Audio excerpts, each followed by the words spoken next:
So last month, I taught a few classes, 3 to be exact. And the whole idea was this idea of being able to defend your faith. And I was talking to students. And I really thought that the questions, the majority of the questions that I would get would be around issues of, the problem of evil, right? Maybe if you got a student in there who was super interested in the topic of apologetics, maybe they might ask about the cosmological argument or the various proofs, or how to even fight back against some of the claims that you see within culture, within education, that seem to be somewhat hostile to Christianity. Like, how would you respond to that, both in a cultural sense, but in a way that was academically rigorous, right? That's what I expected. Instead, a significant number of the questions were about relationships. It was about maintaining relationships as friends. It was about maintaining relationships with respect to how do they meet your wife one day? How do they meet their husband one day? What are the things that they should look for? And that was interesting to me. It wasn't completely off the topic of the things that I was discussing, because obviously relationships are very important to society as a whole. But I just didn't expect it. And so it led us down this path of actually having some really good discussions of what makes for strong relationships, what makes for strong marriages.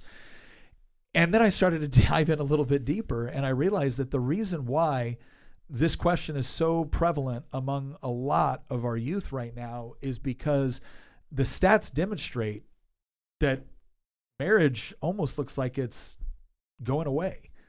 That it is decreasing so rapidly that even though right now it seems ridiculous to assume that we could one day live in a country where marriage is not something that the majority of people do, when you start asking younger people, that's the reality. And today what we're going to do on this podcast is we're going to ask the question, why? How did we get here? And I think you are going to be surprised, because there's a lot of different answers, and we're going to go through all of them, from some of the feminist responses, from some of the manosphere and the red pill responses.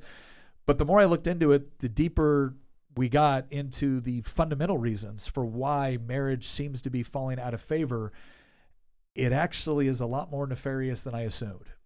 So we're going to be talking about all of that and more coming up on this episode of Making the Argument. I am your host, Nick Freitas. With me in the studio, my beautiful bride, Tina, Queen of the Bees. Hello, everyone. And then, of course, we have our resident historian, political prognosticator, and he's available, ladies, Christian Hines. How you doing, Christian? This is an awkward topic for me to be discussing. I feel personally attacked, Nick. No, I'm just kidding. This is I saw your outline for this podcast.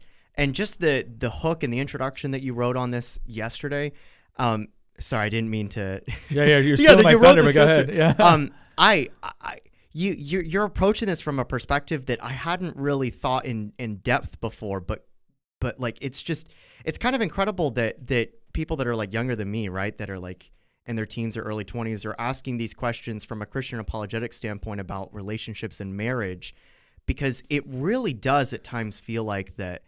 Like, marriage is one of these institutions that predates government, right? Yeah. And yet it's also one of these institutions, along with many others that we've talked about on the show, that's disintegrating. Yes. Like, we live currently in an age of dissolution. All of these things that used to give kind of meaning and purpose to people, they're crumbling apart. And I don't know. I'm just interested in this topic. It seems to have reached a whole new level of like confusion, despair. People that want to get married feel like they're never going to be able to. And then there's, on the other side, there's other people attacking marriage as an institution, and they're attacking it from various angles. Again, like the feminist angle seems to be that marriage in many respects has just been a historical institution of oppression or glorified slavery or unpaid labor. You see a lot of that language being used in feminist doctrine, and we're going to talk about that because it's amazing how many people say, well, that's not what feminists really believe. Okay, well, we got the receipts, so we're gonna ask, is that really true? Do they believe this? And this is not to suggest that everybody that claims to be a feminist believes in the disintegration of the family, but it is a little bit shocking to see some of the underlying foundational principles that were used to move feminism definitely believe. And here's the part, if we're going to be fair. There were certain points that they were bringing up that you can understand the conclusions that they were coming to, or at least you can understand some of the points they were making. On the other side of this, you have the red pill. You have the manosphere, right? You have men looking around going, wait a second. You're telling me I live in a world where socially and legally if my wife decides to leave me, she gets half and takes the kids, and I get to spend the rest of my life paying my wife to sleep with another dude. Like, why would I do that? Like, all you have to do is watch 30 minutes of Fresh and Fit podcast, whatever podcast, Andrew Tate, and what you're going to see over and over again is a bunch of men going, why would I do this? This is a bad idea for men, right? So you have this really interesting dynamic here where you still have, this institution still has meaning within society, but is significantly decreasing, especially among the younger generation. And what people need to understand about this is that, as ridiculous as it might seem to you, if you're in your 30s or 40s or 50s, to even consider this idea of a post-marriage America, what you say on the matter doesn't have as much meaning for the future of the country as what these teenagers and 20-year-olds are saying on this matter. And we're going to go into what they're actually saying. And really, we're going to go into this question, too, of like, if we still do believe that marriage is an incredibly important institution, well, then this just begs the question, how do we get to a place where so many people don't agree with that anymore? And then how do we get back to a place where people believe it, not just because we've told them that this is what they should do, they believe it because it's true, because they see the actual benefits of what a healthy marriage looks like and why it's so important to society. So we're going to get into all of that. And I think one of the number one things I want people to understand about, and I don't want to, spoiler alert, I'm pro-marriage, right? But one of those questions is, and I get asked this a lot, like, Nick, how do you maintain a strong marriage? And a big part of it is I let my wife pick my clothes. That's right, because True Classic is sponsoring this show, and we want to thank True Classic for that support. But here's what I need you to understand. True Classic is one of those things. I've been wearing it for about 4 years now. Yeah. And I bought when they had a big sale going on, and I bought a whole bunch, and you're like, why did you get me all these t-shirts? And I'm like, just try them on. Oh my God. And ever since, like, that's been it. He's sold. That's been it. And so at first it was just t-shirts, and I am a t-shirt guy. Obviously, almost every podcast we do, I'm in a t-shirt, but it's not just the t-shirts. Now they've come out with jeans. They've come out with workout attire. They've come out with, one of my favorites, I promise I'll wear it on the show. I'll promise I'll wear it. But one of my favorites is their button downs, because I don't particularly like wearing button downs, especially if I feel like they're like constrictive or stuffy or whatnot. Like, I like to be relaxed. And this was the first button down that I got where I felt totally comfortable. But oh my gosh, he picked me up from the airport wearing it, and I'm like, whew. See, man, he looked hot. How do you protect that element of your marriage that you want to be strong and thriving? You make sure that if your wife likes what you're wearing, she'll probably like taking it off you, right? So if you go to trueclassic.com, trueclassic.com/Nick, right, you're going to be able to get some deals in there. And I'm telling you right now, you're really going to enjoy it.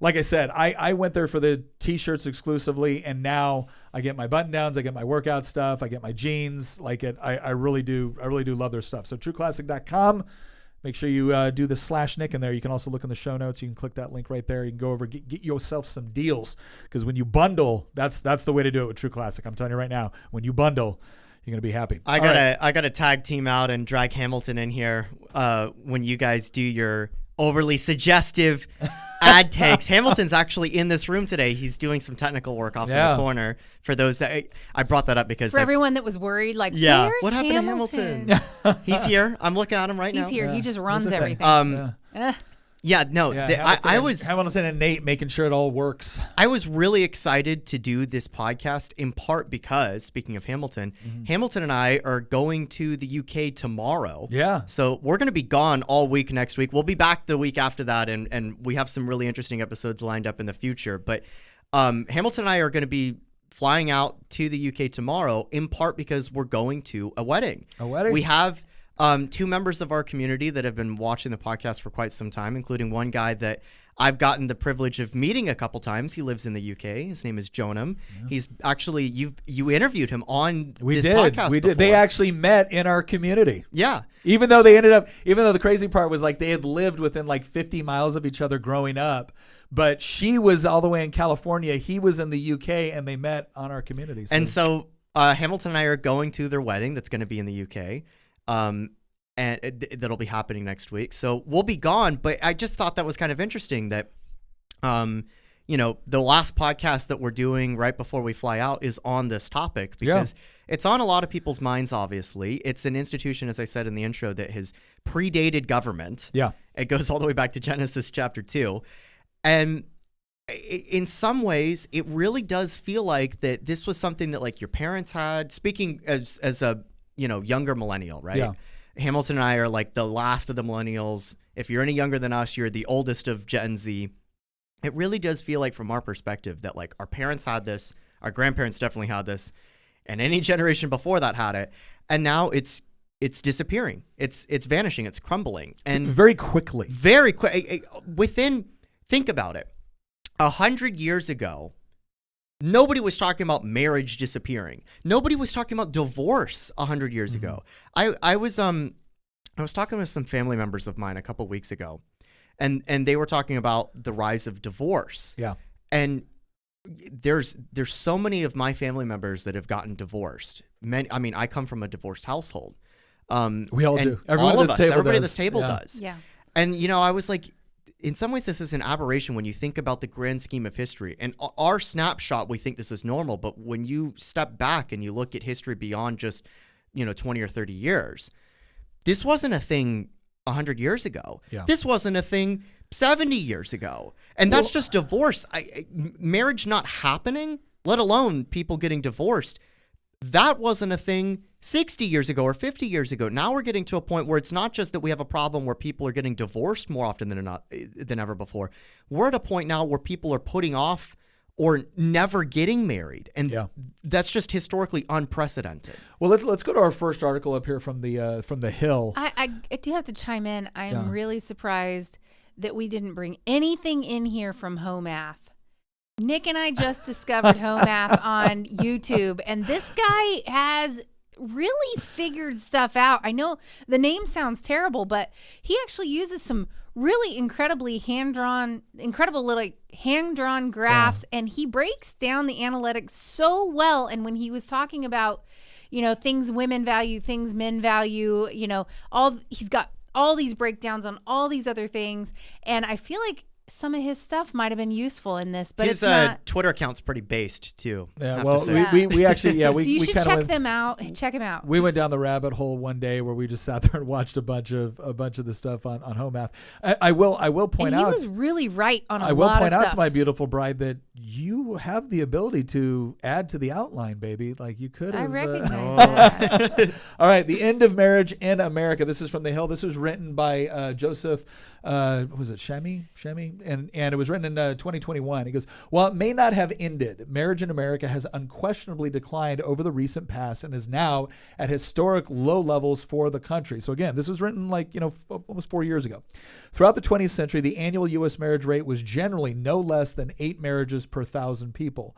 The marriage rate also varied considerably over the years of the past century. It declined to around 8 marriages per 1,000 population at the time of the Great Depression and peaked at more than 16 marriages per 1,000 at the close of World War II.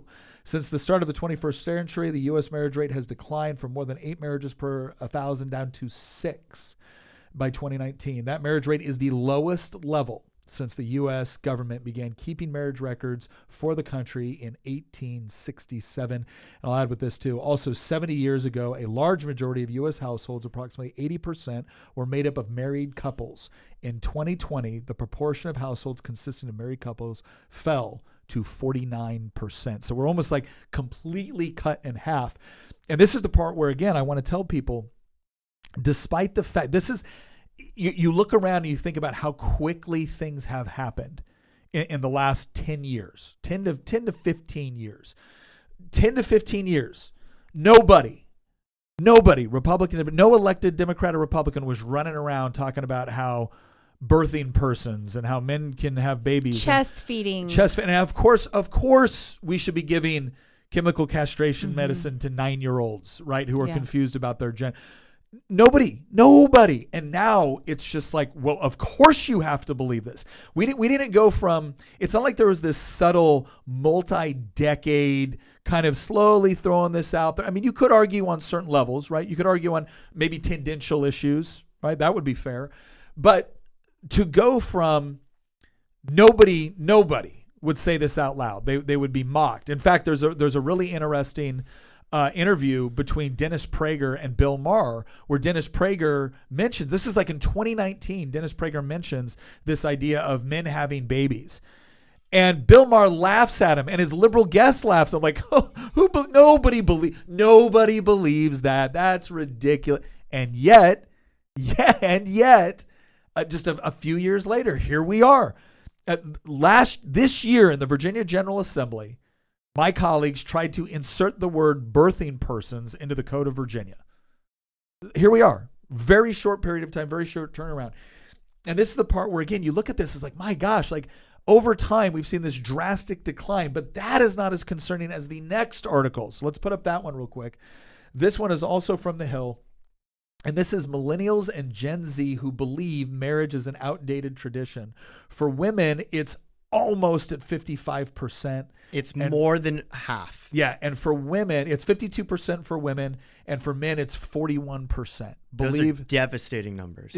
And this is the part that people need to understand. When you have over half of millennial and Gen Z women, right? And again, sometimes generational stuff gets confused. When we talk about millennial and Gen Z, what we're talking about is women from the age of roughly probably 35 to what? 18? Yeah. 18. Millennials are actually, the oldest millennials, I think, are 43. Yeah. The oldest millennials in their early 40s. The point is that when they say like millennials and they mean like people like me and Hamilton and But anybody younger. But I cannot tell you, I'm yeah, but nobody ever thinks Gen of X. millennials as being in their 40s. No, I'm Gen X, and you will talk to you talk to somebody that's baby boomer generation, or you talk to someone that's a little bit. I thought later. you were a boomer, Nick. No, I'm just kidding. You talk to baby boomer, you talk to later Gen X, and you say millennial. They think millennial is anyone like in their 20s or younger. Yeah. Right. And so it's about properly framing this for people that know the majority of women polled in the millennial and Gen Z. So that's 18 to 40. We'll just do that to make it easy. 18 to 40. Over half of them are like, this is an outdated institution. And last I checked, that's the age group. If you're in your 20s and 30s, where you're supposed to be getting married. I say this as a total hypocrite. I just turned 30 this year and I'm still single. But you would argue that you don't want to. You would like to be married. The difference is that you're operating in a world where over half of the candidates, right, don't believe in the institution anymore. And there's like this huge swath of women that are basically passing around the same four guys. To be a little bit self-deprecating, because it is justified. No, the big problem is I don't leave my house. Let's be honest here. And she has not materialized in the kitchen. Quantum fluctations have not just, randomly assembled a spouse in front of me. You keep waiting for the right multiverse to. Yeah. Yeah. But because this is a devastating article. By the way, the headline for this article was 2 in 5 young adults surveyed say marriage is an outdated tradition. Yeah, this is from The Hill, and it's over Changing America. Now, one thing I want to point out here that's kind of interesting, and it almost seems a little bit contradictory, is that a lot of the same people who are saying this is an outdated tradition still want to get married. But that's important to understand as well, because why would you want to do something you consider to be an outdated tradition? And some of that might just be for purely traditional reasons. Some of it might be because of other factors which have played into all of this. It's because it's not actually outdated. You know what's interesting? Well, that's certainly a point, but it's like I always it's cope. It's totally cope. It's like I want to be able to sleep with whoever I want to sleep with, and I want to push off marriage and family making, and I don't want to think about it right now, and I don't want anybody judging me for living with people and having sex with everybody I meet. That's really at the heart of what this. I find really interesting is that there can't be anything that is an outdated tradition. That's why it's a tradition. It's not outdated if it's a true tradition, because it's timeless and eternal. Marriage has existed longer than civilization has existed. Sure, but you could look. It goes back to Eden. You could look at certain traditions that survived a long time, that existed for certain reasons, and those reasons are no longer necessary anymore, or they might have been bad traditions, right? Only if they're man-made. Okay, slavery was also a tradition, right? Like slavery was a bad tradition. Slavery is a man-made tradition. Okay, but the point, I get what you're saying. You're making a larger argument for the institution of marriage as being is not just a purely secular and man-made creation, but a divinely inspired creation. Yeah, the law didn't create marriage. God created marriage. I agree with that interpretation, but the fewer people who also have a religious worldview or the more people that see marriage as nothing more than either an archaic tradition or a set of legal codes, right? If that's all it is, it's nothing more than essentially a contract. Then yeah, you shouldn't be surprised when people say, well, wait a second, why do I have to go through this, process, or why do I have to go through this ceremony when we know we love each other and that's all we need? We don't need a certificate from the government, right? The libertarian will say, I don't need a certificate from the government to tell me that this person I love and I'm committed to. The person on the left is like, I don't need this, again, this archaic tradition, which is rooted in patriarchy. Okay. I hate to do this, but you brought up libertarians, and I have to do it now. Words cannot describe how much I hate libertarians. At this point, I wrote this a few days ago, and somebody's gonna get mad. They're gonna be like, "You're quoting yourself." Somebody who was literally a libertarian, like Rabid 45 libertarian. seconds ago. I've done a complete 180 on this front. Somebody tweeted at me a few days ago that progressivism ends via libertarian means, and I actually totally agree with this. And the example that I used was marriage, believe it or not. And I feel very guilty about this. At the very end of this, I will explain why I feel guilty about this. But I wrote this person whose Twitter account is OG Roland Rap. His YouTube name is Academic Agent, and he's got some interesting content. He actually put out a video series where on YouTube he talked about, from his perspective, and I think he's actually right on this point, that libertarianism is the handmaid of progressivism, as he likes to say.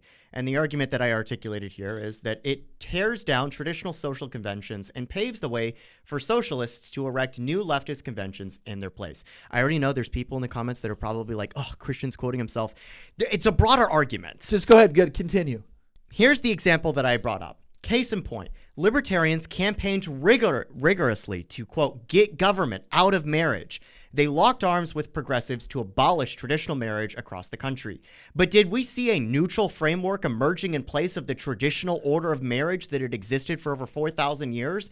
Did the government get out of marriage and leave people alone? No. We got state-imposed gay marriage. Then we got state-imposed transgenderism.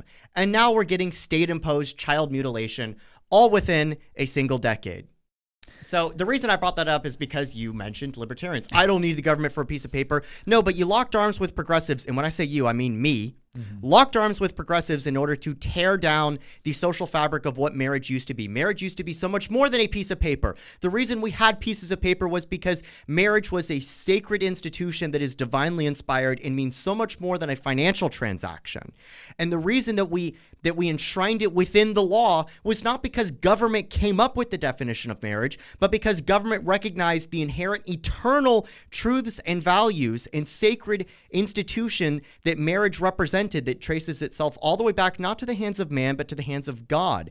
And we dismantled that. I dismantled that. Back when I was a derpy libertarian, was advocating for this type of stuff back in like 2012 and 2014. I remember the text message exchanges that I had with Nick right after he got elected to the Virginia legislature. And I will never forget this because I regret doing this.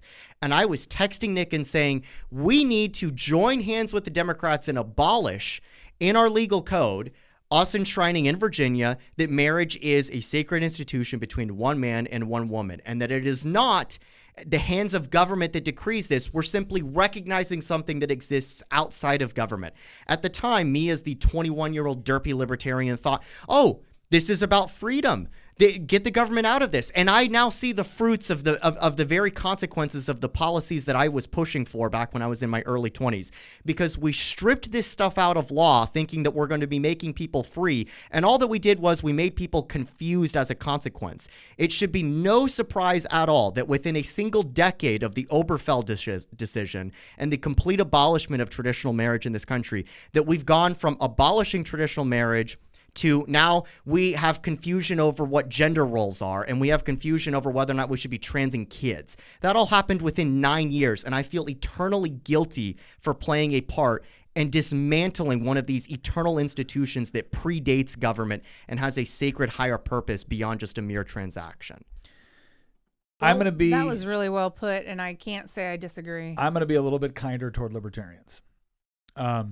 Because again, there's a lot with libertarian. Again, I've never considered myself a big L libertarian, but I've always been very, very intrigued with libertarian philosophy, especially on the economic side, especially when it comes to the Austrian school.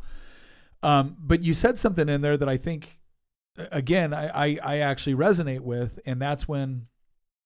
So let's look at two things. When you say that this is a God-ordained institution, well, a libertarian argument might be like, good, then leave the government out of it because the government screws up divinely inspired institutions. And I'm very sympathetic to that argument. There's a lot of things I don't want the government necessarily doing, even though I believe it's divinely inspired. It doesn't mean I want politicians responsible for interpreting what that divine inspiration looks like and then using the force of government in order to impose it, because I've noticed something, and that's politicians are really good at manipulating things for their own purpose, to include religion. And so I'm sympathetic to that. I'm not blaming libertarians for all of that. By the same token, I will say this. Once libertarianism devolves into nothing more than licentiousness, where it's, I want to be able to do whatever I want, and there are no strict moral codes, and there is no. Libertarianism does not flourish in a licentious environment. It gets taken over by leftism. And that's the part that I think a lot of some libertarians don't seem to understand, is that moral code that you require, that idea of the non-aggression principle, I'm not going to force other people to do what I want. Why is that relevant? Just because libertarians decided so, or because God created people and they have inherent worth and value and you shouldn't impose your will on them, right? So that's been more of my issue with this, is I understand the argument of let's not allow government to manipulate an institution in ways that it could be harmful, which is going on right now. And then there's reasons why I didn't vote for some of those bills where they were trying to tear down that definition. And I had some people say, well, Nick, you tend to be more libertarian in your philosophy. I said, no, you're not getting government out of marriage. You're simply expanding the ways the government can intrude into marriage. And I don't want that. So I'm not going to vote for that. But I would say that I think it's too easy for, especially the church, to blame government for what has happened to the institution of marriage. I look at a lot of churches, and I also look at a lot of families. I look at a lot of husbands and wives, and it's like, guys, the better we do our job, the more our children want this. The worse we do our job, the more we rely on the government to pick up the slack for our own failures, whether they be personal or within the institutions which love and admire and want to lift up marriage. The more we fail, the more we end up depending on the government to protect these institutions. They're not ultimately protected by the law. They're ultimately protected by the success of those executing it the way it's supposed to be executed. Living it the way it's supposed to be lived.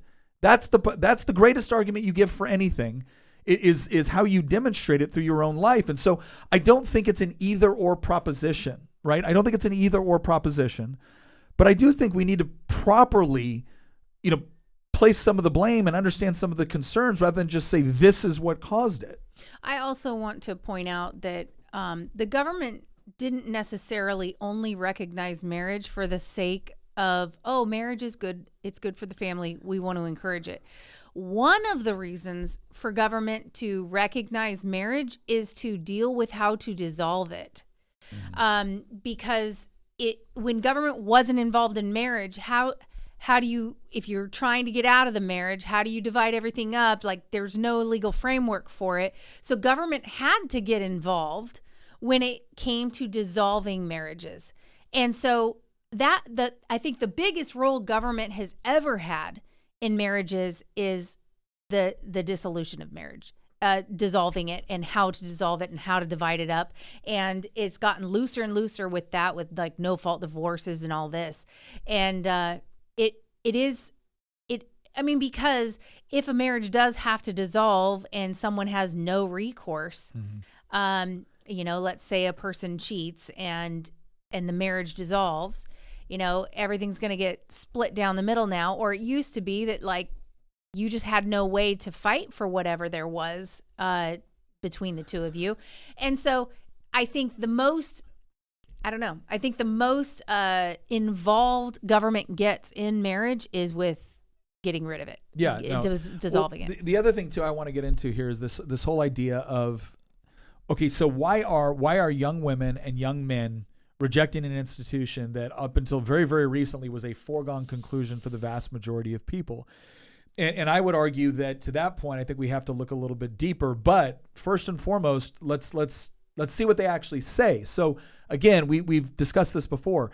If you talk to young women about marriage, a lot of it is the idea that marriage is something that holds them back from their career.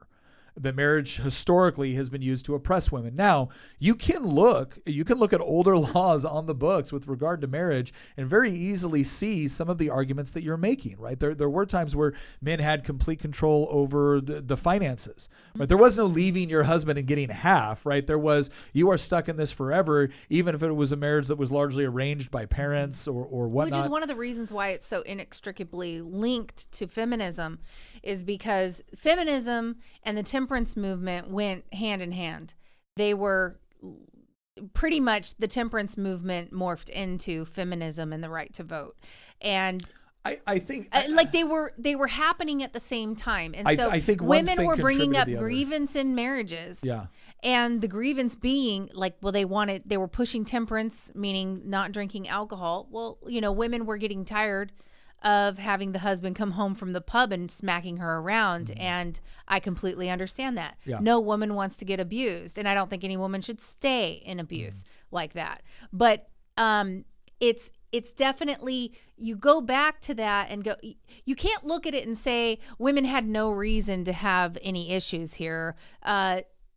It's like, no, there was reason for this. There were legitimate complaints, legitimate concerns, and instead of working to resolve those particular issues, instead there was like this massive umbrella movement that pushed a lot of other things too that were really, really wrong, because they wrongly looked at marriage as being the problem. Well, I think I see that's the part that I actually disagree with. Well, I kind of agree and kind of disagree. We're going to get into that here in a second. But there's two things I want to hit first before we move into this next category. The first is, okay, when you ask women, when you ask men, what are they saying? You ask women see marriage as, again, something that holds them back from having careers, because marriage almost implicitly means having kids. And I do think young women, through the proliferation of abortion, birth control, and everything else, have grown up with this idea where there's almost this, there's on some level this negative stigmatism around women getting married young and having kids young. Because after all, if you do that, then you can't have your career. And we all know the career is the most important thing, right? The work you do outside the house, that's the most important thing. That seems to be the implicit thing that is said to women. And then on top of that, it's also this idea that, women get told, well, you better get a career, you better get a degree, or you better have a fallback plan for when he leaves. I was told that. Yeah. When I was young, I was, told by my dad, like, well, you can't really hitch everything to your husband. You better make sure you've got, some marketable skills, and you've got to be able to support yourself, because you never want to have to depend on another person to support you. And that was drilled into me, not by other women, but by my dad. Well, and again, I think that depending on circumstance and whatnot, you can understand why certain people would say that. Like we wanted our daughters to be capable. We want them to be capable of taking care of themselves. We didn't want them to obviously like starve on their own or anything like that. But there's a different dynamic there. So on one, you have women that have grown up in a culture which has diminished the role of wife and mother. I don't think you can deny that has been diminished, as opposed to being a career, being a boss babe, whatever the popular terminology is. And then you combine that dynamic, that social dynamic of what is the society in general value compared with, and what is the worst historical examples of abuses within marriage? What are the worst historical examples of legal preferences within marriage that disadvantaged women, right? And when you combine those two things, I could see a young woman, especially if the marriage that she's viewing is one that she doesn't view to be healthy or doesn't view to be beneficial. I can see a young woman coming to the conclusion that, well, yeah, why would I want to do this when I should be pursuing my career or things like that? So again, it's that combination of all of these different social and cultural aspects coming together. And like you said before, right, you can always point to something that there's an element of truth, right? The temperance movement. It's the idea of, look, alcoholism had become a huge problem for families. It became a huge problem for women getting beaten and everything else. They wanted to change. And so, great. But then you have some other movement that comes in and globs onto it and now tries to pull it in a different direction. But maybe the original intent was never there. Now, flip this over to the men. What are the men saying? Right? Like, forget for a second what we think is all behind it. What are the men saying? Well, A lot of men are saying, wait a second, I've suddenly become the enemy of all of, womanhood. Like I am suddenly guilty for the sins of men generations ago, not to mention the fact that instead of actually looking at some of these things in context and realizing that, okay, maybe things needed to change or adapt, but instead of understanding that things slowly adapted over time as conditions also changed, right? Which is a far better, which explains things far better than just simply assuming that, no, all men have been evil and now, you guys are finally getting your comeuppance. No, things changed over time for various reasons. So men are looking at this, well, I'm the enemy, and now the legal codes are adjusted in such a way to where, again, as I said in the intro, if you're a young man looking at this and you see Andrew Tate or someone else go, so let me get this straight. You're going to commit yourself to one woman, even though you want to sleep with multiple, right? This is their worldview. Even though you want to sleep with multiple, even though you can potentially sleep with multiple, because after all, women are, the whole traditional norms with respect to women having sex have gone out the window. Now you're going to lock yourself to one woman, and then when you have kids, the government will incentivize her leaving you. They will actually pay her money to leave you. They will give her custody of the kids, and now you will spend the rest of your life, think about this, the male mindset, you will spend the rest of your life paying your wife to sleep with another dude and to use your kids as leverage against you. That is the worst case scenario. Is that every scenario? Obviously not. No, but it's happening a lot. But does it happen, and are the instances of it happening increasing or decreasing? Men get hosed in custody battles and things like that, and part of it is, it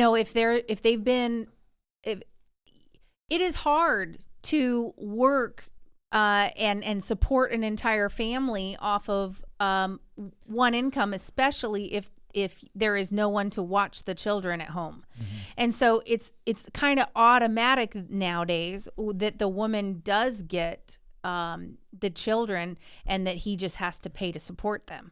And I mean, that it's interesting because it's happening a little less now. Like you're starting to see women that just literally walk out on their whole family, and the way women used to say men did, even though that was not that wasn't as common as like Hollywood likes to make it out to be. Like, dad went out for milk and he never came back. Like that's not very common. It never was very common. But now mom can go out for milk or drinks or whatever with somebody and never come back to her family. And that's equality, right? Women that's what they were going for. If I recall correctly, and we have a I might be getting the link incorrect, but we have an article in here where we talked, or the article talked about the number of divorces in the country, and I can't remember which one of the links it is. Maybe we'll discover it over the course of the podcast. But point is that it's like 70%, maybe even more than that, of divorces in this country are initiated by women. Well, no, that's true. Roughly 70% are initiated by women. Unless the woman is college educated, then it jumps up to 90% of the divorces are initiated by women. Now, the feminist response to that is, yes, thank God, finally, women have the ability to initiate divorce and get away in a way that they never had before, so they can finally leave these abusive relationships, except that they're not leaving abusive relationships. The reasons that are being given for leaving in many of these instances are just irreconcilable differences. Because when you look at no-fault divorce and things of that nature, all of a sudden, now you're not even treating marriage like a civil contract anymore. Now it's just kind of a somewhat convenient institution to be a part of, maybe, and just as easy to leave. And then again, on some ways you can even argue incentivized to leave. I also think that it's really telling now that there is same-sex marriage legally. I still don't believe it, for as far as God's concerned, no. Yeah. But as far as the law is concerned, you have same-sex marriage, which is really interesting because now we're able to break it all down by gender. Yeah. And so in heterosexual marriages, right, women account for what, 70% 70 to 90 of divorces filed. Did you guys know that among gay men, their divorce rate is much lower than heterosexual marriage?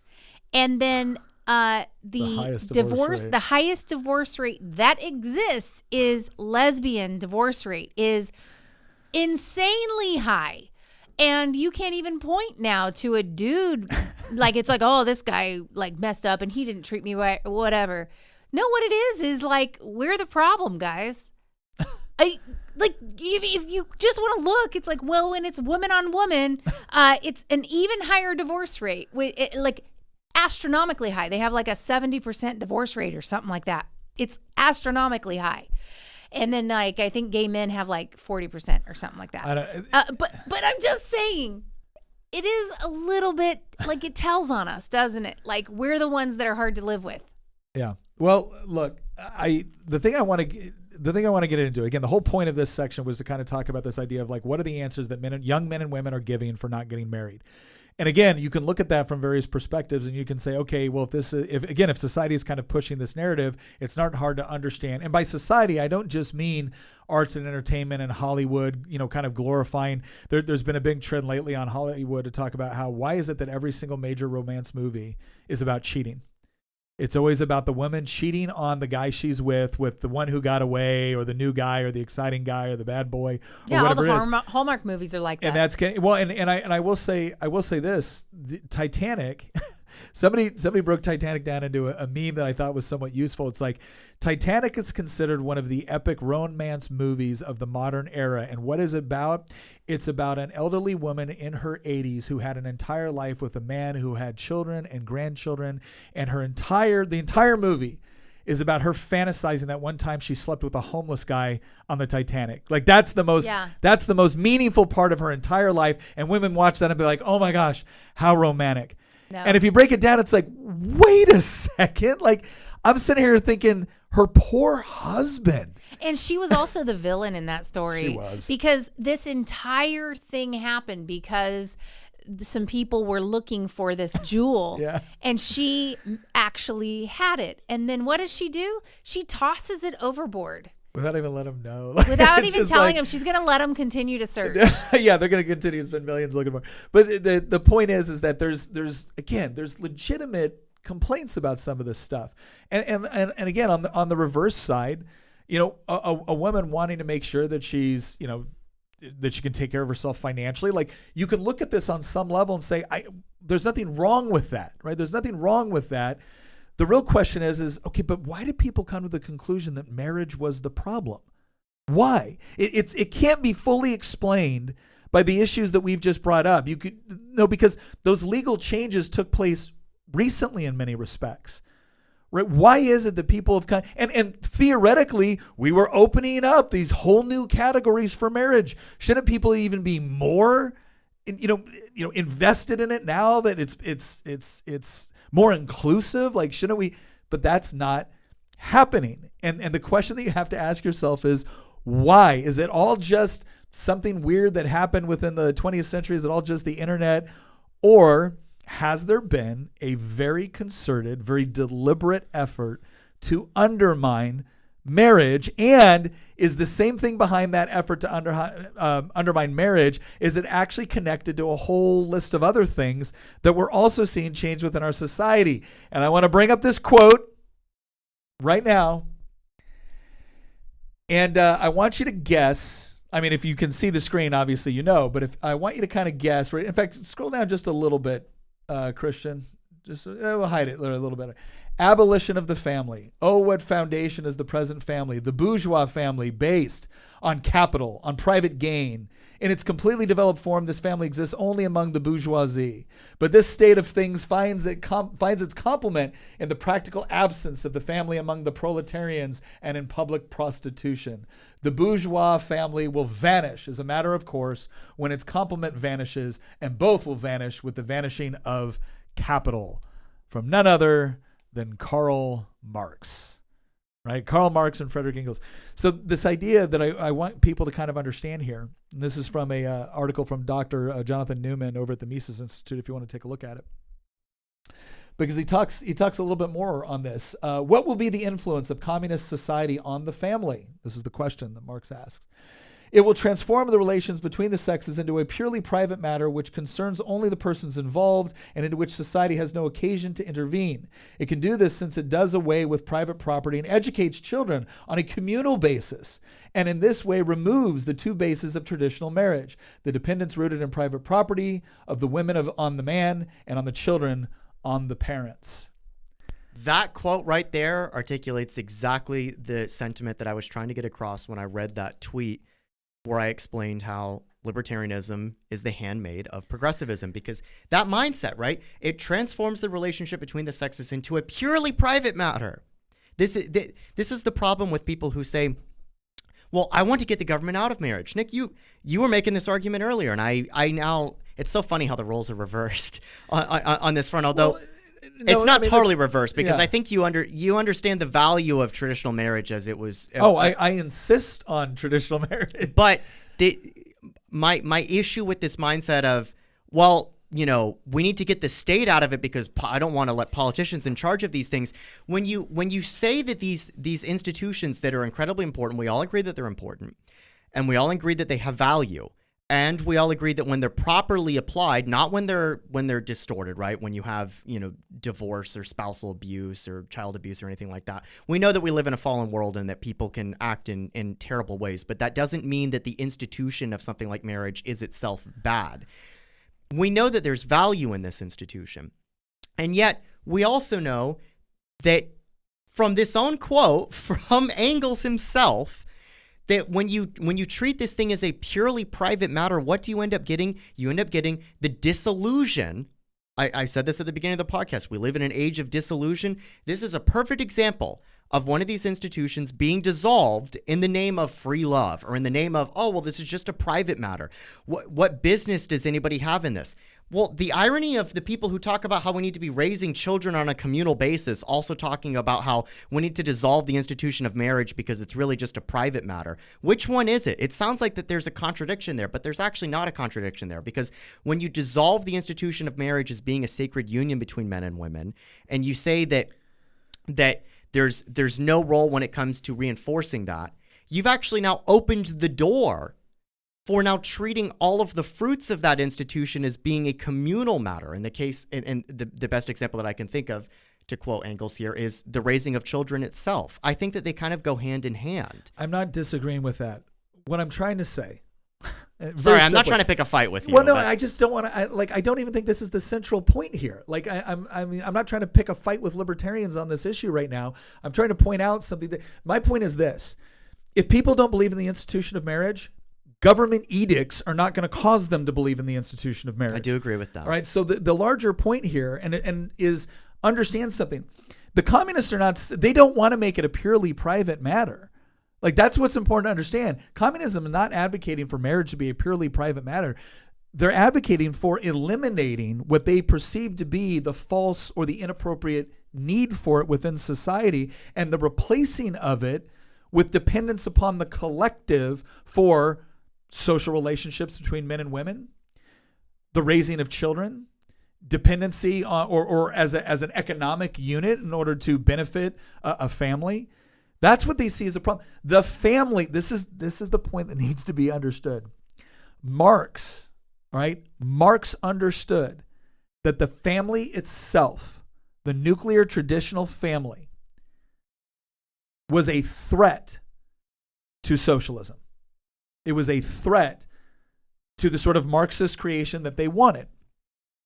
Now, so much of what we have talked about when we talk about, like, what is going on within our schools, what is this critical theory concept? What is this oppressor-oppressed dynamic? So much of that roots back to, again, Antonio Gramsci, Herbert Marcuse. We can go with this idea of the reason why communism didn't take in a lot of Western countries. The reason why it didn't take was because you had, according to Gramsci, you had these very strong cultural institutions, and some of those institutions included things like marriage, the family. And if you were going to create your new socialist man in order to appreciate and live out Marx to the authentic working out of Marxist philosophy, well, then you had to set up competing institutions in order to get rid of the ones that stood in the way of that. And again, you will hear people say, oh, this is ridiculous. Nobody wants to dissolve marriage. Nobody wants to dissolve the family. Yeah, where have we heard that before? Except of course, for the father of the philosophical model that is now being pushed in a number of different ways and dynamics, whether it be through critical theory, whether it be through oppressor-oppressed dynamics, whether it be through modern feminism. And that's going to be one, too, that people will contest. Like, oh, feminism and Marxism have nothing to do with one another. We'll see. We'll see. But the point that I want everyone to understand right now is that, again, the father of socialism, and people try to confuse this idea, well, he wasn't a socialist, he was a communist. Guys, socialism, you want to know what socialism and communism have in common? The most fundamental element possible, and that is the abolition of the private ownership of the means of production. It's the abolition of private property, of anything having to do with capital. Right? So the idea that, read that again. I'm going to read this again. Listen to it.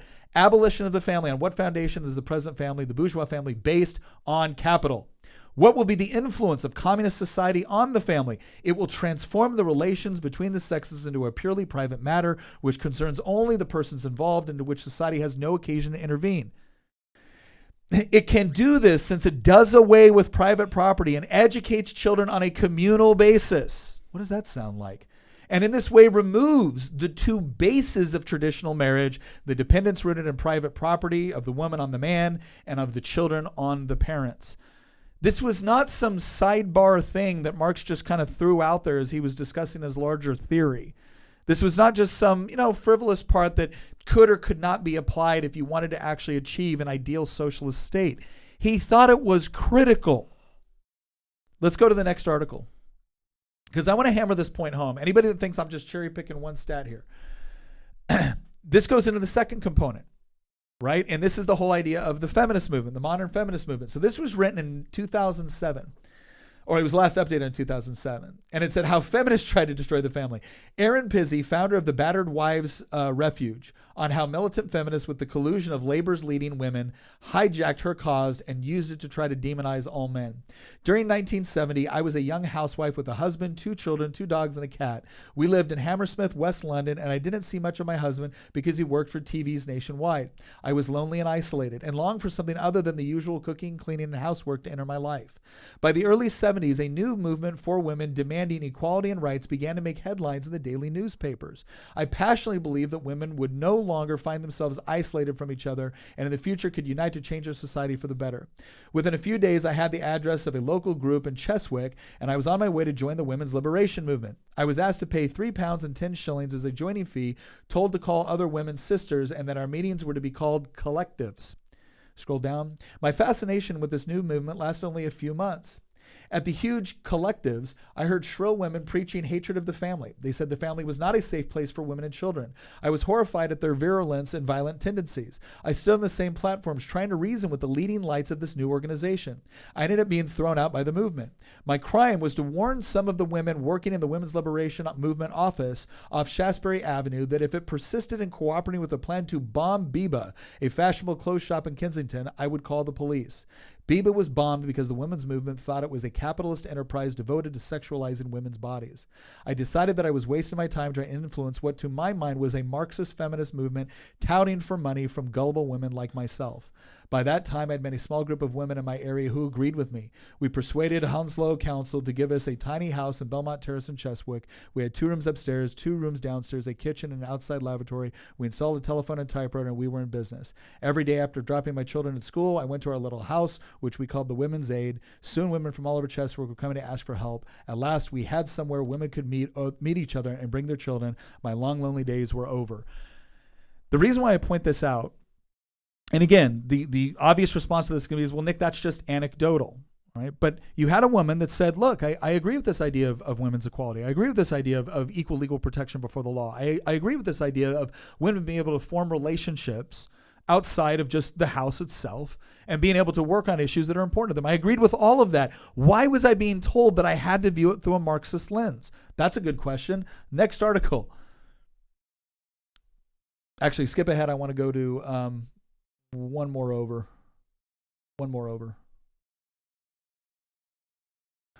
These are a list of quotes from very, very prominent feminists. And we're talking about the same time period. Right? We're talking about middle 20th century.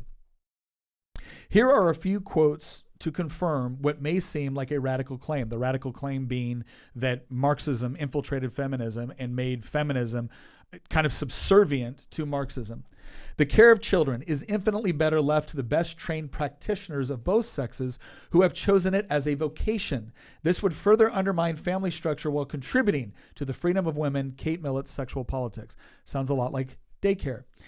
If even 10% of American women remain full-time homemakers, this will reinforce traditional views of what women ought to do and encourage other women to become full-time homemakers at least while their children are young. This means that no matter how many individual feminists or how any individual feminist might feel about childcare and housework, the movement as a whole has reasons to discourage full-time homemaking. That's Jane Mansbridge, Why We Lost the ERA. How will the family unit be destroyed? The demand alone will throw the whole ideology of the family into question so that women can begin establishing a community of work with each other and we can fight collectively. Women will feel freer to leave their husbands and become economically independent, either through a job or welfare. Female Liberation by Roxanne Dunbar. The nuclear family must be destroyed, and people must find better ways of living together. Whatever its ultimate meaning, the breakup of the families now is an objectively revolutionary process. Families have supported oppression by separating people into small, isolated units, unable to join together to fight for common interests. That's from Functions on the Family by Linda Gorda, Women, A Journal of Liberation, fall 1969. Go ahead and go to the next article, because we've got more. All right, here we go. The heart of women's oppression is her childbearing and childbearing roles. That's from Shulamith Firestone. The family has become a catch-all phrase for everything that we as feminists condemn in our society. Family equals oppression, patriarchy, psychosis, neurosis, domestic labor, role stereotyping, gender-specific definitions, stifling relationships, fathers, mothers, sisters, brothers, children, financial dependence, marriage, sexual repression, sexual activity, heterosexuality, growing up, living, dying, tradition, delinquency, love, hate, incest, violence, battering, and bad eating habits. That's from Wendy Clark. The family is an obscene bourgeois institution. This is from Simone de Beauvoir. She was probably one of the most prominent leaders of the feminist movement. She was also, I believe, the girlfriend, mistress, whatever, of Jean-Paul Sartre, I believe. Even if a woman wants to, who was one of the leaders of existentialism. Even if a woman wants to have children, she must think very hard about the conditions in which she will have to bring them up, because child-rearing at the moment is real slavery. Simone de Beauvoir. No woman should be authorized to stay at home and raise her children. Women should not have the choice, precisely because if there is such a choice, too many women will make that one. Simone de Beauvoir. In order to raise children with equality, we must take them away from families and communally raise them. Mary Jo Bain. Homemaking women are prisoners in comfortable concentration camps. Betty Friedan. Since marriage constitutes slavery for women, it is clear that the women's movement must concentrate on attacking this institution. Freedom for women cannot be won without the abolition of marriage. Sheila Cronin. The nuclear family must be destroyed. Whatever its ultimate meaning, the breakup of families now is an objectively revolutionary process. Linda Gordon. Nice of them to spill the and the author goes, nice of them to spill the beans. It sure ain't pretty. So Marquand has simply soaked up all this poison and hate and now regulates, that part isn't necessary for the purposes of what we're talking about here. The point that I want to make here is that the Marxist objective of destroying the nuclear family because he believed it stood in the way of the true realization of the collective running society, owning all of the property, educating children, allowing for everything else. This was a core fundamental, which then became a core fundamental with leading feminists who all happen to be on one level or another captured by Marxist doctrine. So Marx, even if they didn't necessarily agree with everything Marx might have said, they agreed with this fundamental element. And if you look at the sort of language that they use, part of the revolutionary process, forcing women outside of the home in order to engage, insisting that children be raised communally, those are all Marxist ideals, all of them. Right? This is the point I want people to understand. This is not coincidental. This is not coincidental. Am I claiming that all Marxists are feminists? No. Am I claiming that all feminists are Marxists? No. But you don't get to tell me that there has not been significant philosophical overlap between these two movements, which informs why both movements have been adamant about destroying both marriage and the traditional family. They consider it an absolute imperative in order to achieve the ultimate benefits from their worldview. So we shouldn't be surprised when this works its way into pop culture, because, as Antonio Gramsci pointed out, You're not going to win this through a purely economic argument. If you were going to just try to make a purely economic argument for communism, you would lose because it has such a horrible track record. But the justification for that horrible track record is we haven't crafted the perfect socialist human being yet. And the reason why we haven't been able to craft it is because every time we try to get these kids out of these little isolated groups and communally raise them and communally educate them, parents stand in the way of it. What a shock. It reminds me of the, and I might be paraphrasing this. This might be the argument rather than a direct quote, but it reminds me of the Gramsci adage, that socialism is, in fact, the broader argument is socialism is precisely the religion that must overwhelm Christianity. Yeah. And what he means by that, and again, that might be more of a paraphrase than a direct quote, but it pops up, again and again on the internet. What Gramsci means by that sentiment, though, is that he was debating with somebody that was on the left but was a Christian and was basically saying, no, we need to be using Christianity in order to push for socialism. And Gramsci disagreed, and he said, no. Socialism needs to be the mechanism through which you deconstruct Christianity. Mm-hmm. Socialism can't tolerate another belief system, basically, because he viewed socialism as, and ultimately communism, as not just a materialistic view of the world. Marx believed in historical materialism. He thought that the means of production and that class conflict, through which he coined the phrase historical materialism, is the process through which history unfolds. Gramsci actually disagreed to a point. He agreed with Marx's ends, but he disagreed to a degree with historical materialism. He viewed communism as an idea, not just a materialistic process. And so because of that, he viewed this concept as having, in some ways, almost a spiritual or religious element to it, which is part of the reason that he comes up with this concept of cultural hegemony. Because he realized, this is why he lost in Italy and Lenin won in Russia, he realized that it's not sufficient to just argue for communism or socialism through materialistic ends, through the idea of workers of the world unite and the proletariat overthrowing the bourgeois system. That failed in Italy because Italy, even in the 1920s and 30s, had enough of a capitalist system in place that there simply weren't enough members of the proletariat that are willing to stage a violent revolution. And so therefore he concluded from prison that the way that you win is you take over the culture. The same thing applies when it comes to marriage. You can't have a socialist system. You can't, and I mean this in a truly philosophical sense, right? You can't let alone a communist system. You can't have these systems and have marriage exist. Why? Because ultimately marriage is a spiritual manifestation of a properly functioning hierarchy. If you think about it, it's divinely ordained. It is hierarchical, especially from a religious standpoint. And socialists believe that all hierarchy is evil. This is why you constantly have scenarios where if you try to point out 100 years ago, nobody was thinking about divorce. There was no fault divorce. People weren't walking away from their spouses. They weren't abandoning their children. They weren't aborting their children. Mm-hmm.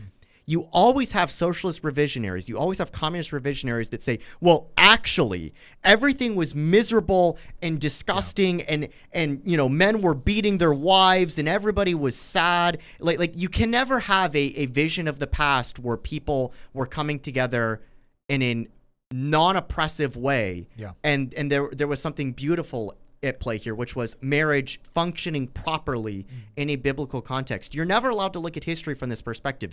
Every marriage of the Middle Ages, every marriage of the pre-modern world, every marriage of the 17th, 18th, 19th century had to have some aspect of oppressiveness to it. There had to be some degree of spousal abuse. Didn't you know that every single marriage until 60 years ago involved the man beating his wife and the children being, hiding in the corner, and that there was alcoholism but the thing is that we actually know that that's BS. Yeah. We know. We're not saying that spousal abuse didn't exist. We're not saying that mankind is flawed and that of course there were arguments, of course there were divorces, of course there were instances of things not going correctly, but you're never allowed to look at the past and say that, you know what, men and women might have actually been happy together 1,000 years ago. 500 years ago, 200 years ago, even 100 years ago. We're never allowed to look at it from that standpoint because the Marxist worldview has to, by definition, view marriage as an oppressive form of patriarchal hierarchy, not in a positive way, in a negative way, because Marxism is inherently an egalitarian view of the world, although I find it very funny that the only way that you can impose Marxism is through actual oppressive hierarchies. I do find it to be a little bit interesting how a lot of times it's the same people that want to say, oh, well, this was horrible or that was horrible back then.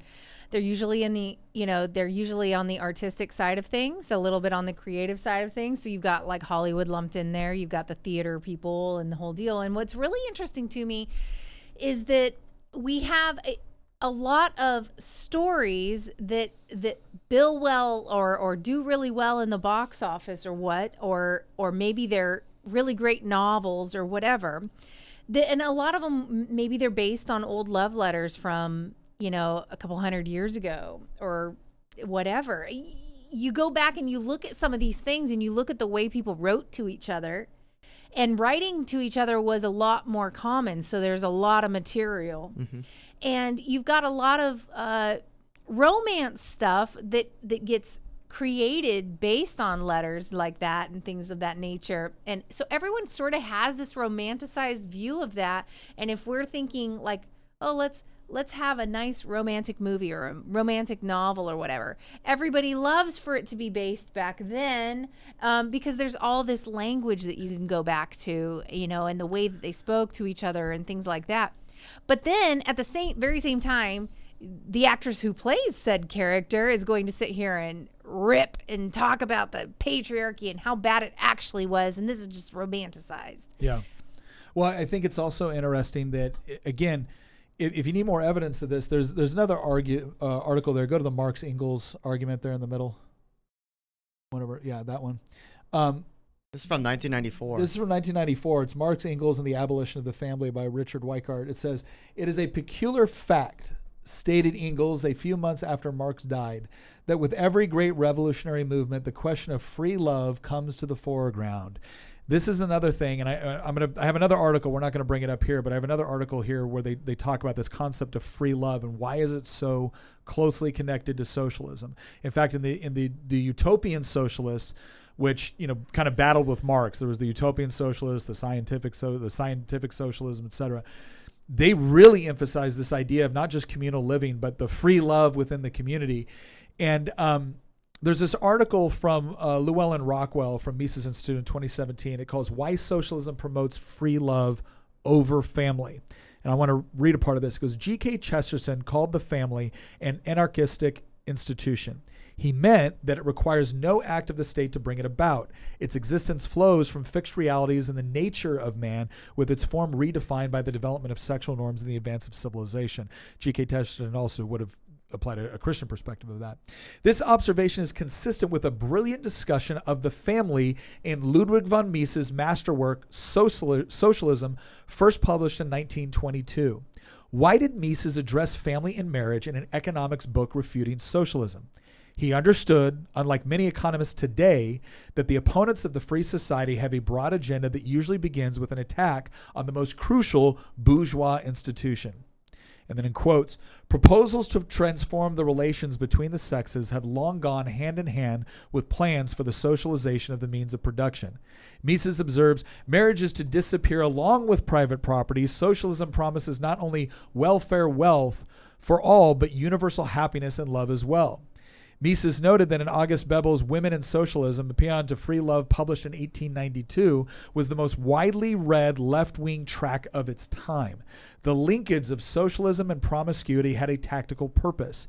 If you don't buy the never, never land of magically appearing prosperity, then you can focus on the hope for liberation from sexual responsibility and maturity. Think about this for a second.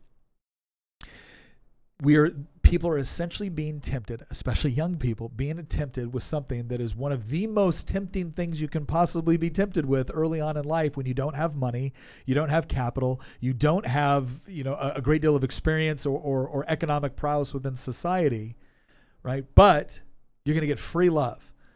We're going to take away all these boundaries associated with it. Now, if you are tempting somebody with something that we are all by design driven toward on some level, right? But then you also work from an economic standpoint, from a social standpoint, to either take away the responsibilities with respect to bearing children. That can come through social pressures, but that can also come through the welfare state. It can come through the government control of education and daycare. It can come through, pushing birth control and abortion, right? If you're doing these things in tandem, you are naturally creating a situation where you are being separated from things like family, and you're becoming increasingly dependent on the state at the same time those things are taking place. The socialists proposed a world in which there would be no social impediments to unlimited personal pleasure, with the family and monogamy being the first impediments to go. Would this plan work? No chance, said Mises. The socialist program for free love is as impossible as its economic one. They are both contrary to the restraints inherent in the real world. The family, like the structure of the market economy, is a product not of policy, but of voluntary association, made necessary by biological and social realities. Capitalism reinforced marriage and family because it insisted on consent in all social relations. The family and capitalism thus share a common institutional and ethical foundation. By attempting to abolish them, the socialists would replace a society based on contract with one based on violence. The result would be total societal collapse. When the democratic socialists Sidney and Beatrice Webb traveled to the Soviet Union a decade after Mises' book, they reported a different reality. They found women liberated from the yoke of family and marriage, living happy and fulfilled lives. It was as much a fantasy, actually a bloody lie, as their claim that the Soviet society was becoming the most prosperous in history. No sane intellectual embraces full-blown social economics anymore, but a watered-down version of the socialist agenda for the family is driving force behind much of U.S. social policy. This agenda goes hand in hand with the hobbling of the market economy and other areas. Essentially what it's doing is, again, it's going back to this idea that what Marx recognized and what Gramsci and others definitely recognized was that the family and the traditional norms with respect to building a family stands in the way of the socialist utopia they wanted to bring about. It is an absolute impediment. And there's a reason why there is such a push to divide up families, get women out of the home, away from their raising their own kids, put that into the hands of daycare, put that into the hands of the school system. If you want to leave, you can, and we'll give you, we will provide tax subsidization and support to make sure that you leave. In fact, we'll incentivize you to have kids out of wedlock on one side. Like if we'll encourage you to abort them in the first place. But then if you have them, we will actually incentivize and provide a financial structure where you can raise them without a husband. Right? You don't get to tell me this was all about just trying to address certain practical considerations and problems that were taking place. This sounds like something that was a part of a larger strategy that is far more nefarious than that. And that's not me being conspiratorial. That's me reading what they said. Like, this is the part that's so frustrating. We'll say they said it. Nobody really wants. Okay. Right. Okay. I don't buy it anymore. I don't buy it anymore. And I think until we properly understand that this is a part of something that is separated from what you might consider to be feminism in isolation. It is separated from what you might consider to be family issues in isolation. It is separated from what you might consider to be, divorce issues in isolation. No, it is a part of a larger narrative. It is a part of a larger worldview. And if you don't appreciate that worldview is moving in a particular direction where it sees family as the enemy, right? That's something you need to be liberated from. If you don't see that, then you're going to look around going, how did this all happen? Is this just some sort of social contagion stuff? Well, yeah, in some way it is. But it is part of a concerted effort. It's not just by happenstance. I think it's in some ways worse than a social contagion. It's an avalanche. Mm-hmm. It started off with, just a few pebbles or just a few snowflakes. No pun intended. And now it's turned into a torrent. And yeah. The black pill side of me on this says that you can't stop an avalanche once it's started. You just have to wait for it to end. I think this will burn itself out in part because the consequence of this, and we're seeing this, is collapsing birth rates. It's the alienation between men and women. It's not the complementary. Men and women are meant for each other. Yes. There's this famous quote by Oswald Spengler, who and I'm going to read it because I don't want to butcher it. It's quite funny. Spengler said, "At all times and in all places, the men and women of every culture deserve each other." And what he was getting at there, because Spengler's also the guy that came up with this concept of cyclical civilizations. Yeah. He wrote this book called Decline of the West in the 1920s. I can't remember exactly when, but it was shortly after World War I. And he had this theory that civilizations, like individuals, go through a life cycle. And, there's a birth, there's a rise, there's a growth and maturity phase, and then there's a decline, and then there's a fall and a collapse, and then the cycle repeats itself. And the example that he uses is the Greco-Roman civilization giving way to the Middle Ages and the modern Western world. But then he's predicting, this is 100 years ago, that the West will eventually implode in on itself as well. And what he's getting at is that people and cultures and civilizations go through this process. So when he says that at all times and in all places, the men and women of every culture deserve each other, if you apply this to the modern sense, to 2024, he would not at all be surprised that this is where we're at a century after he wrote this book, because he would say, well, of course, marriage is collapsing. Of course, the birth rate is collapsing because we've feminized men and we've told women that they need to act masculine. Yeah. And in reality, men and women deserve each other. In an ideal sense, men would be masculine and women would be feminine, and they complement each other. Yes. And that complementary nature, when they're actually linked together in a proper sense, we call that marriage. Yeah. When men and women are fulfilling their divinely inspired roles, then the system works fine. But we should not at all be surprised when we've been telling men that they need to act like women and women that they need to act like men. Yeah. And that the highest pursuit that a woman can get in life is getting some 9-to-5 job. And that the highest pursuit that a man can get in his wife is just a simple physical transaction. Yeah.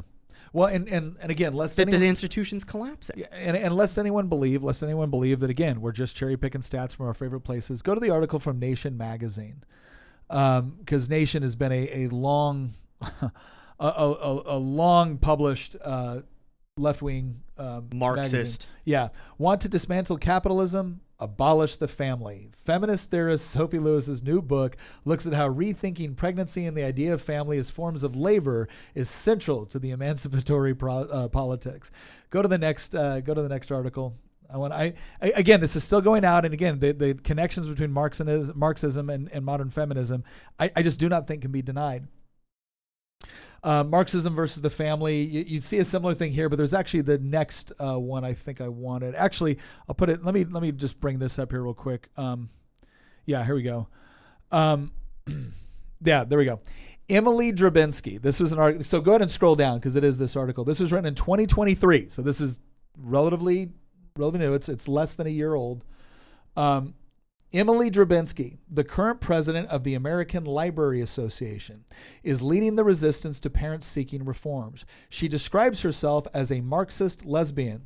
She recently addressed the Socialism 2023 conference and called for public schools and libraries to be centers of socialist organizing. The Socialist Conference Drabinski addressed also advocated for the abolition of the family, the right of children to engage in prostitution, and the radicalization of religious institutions, turning churches into advocates for socialism. So again, when we talk about things like books within the public school system, and they're like, well, I trust the American Library Association to do these things. Okay, there's the president of the American Library Association. This is the march through the institutions. This is people with very, very specific purposes that are not just toward the liberation of women. It's not just toward taking care of the poor. It's not just toward achieving greater equity. There is a worldview behind this. It is rooted in Marx. And one of the things they have to do to achieve their ends is abolish the family. And surprisingly enough, in some dark way, this is good news. And the reason why I say that is because I agree with them. There is no way they will ever be able to achieve the sort of ends that they're actually looking for if you have strong families.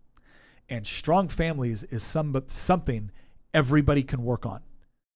Right? You can volunteer for a political campaign. You can vote for the right sort of elected officials. You can get involved at the local level with respect to your school board. You can do all of those things, and all of those things are important. All of those things are good. I want to highly encourage people to be involved civically, but they're showing us the game. The game plan is they can't win without undermining and dissolving the family unit.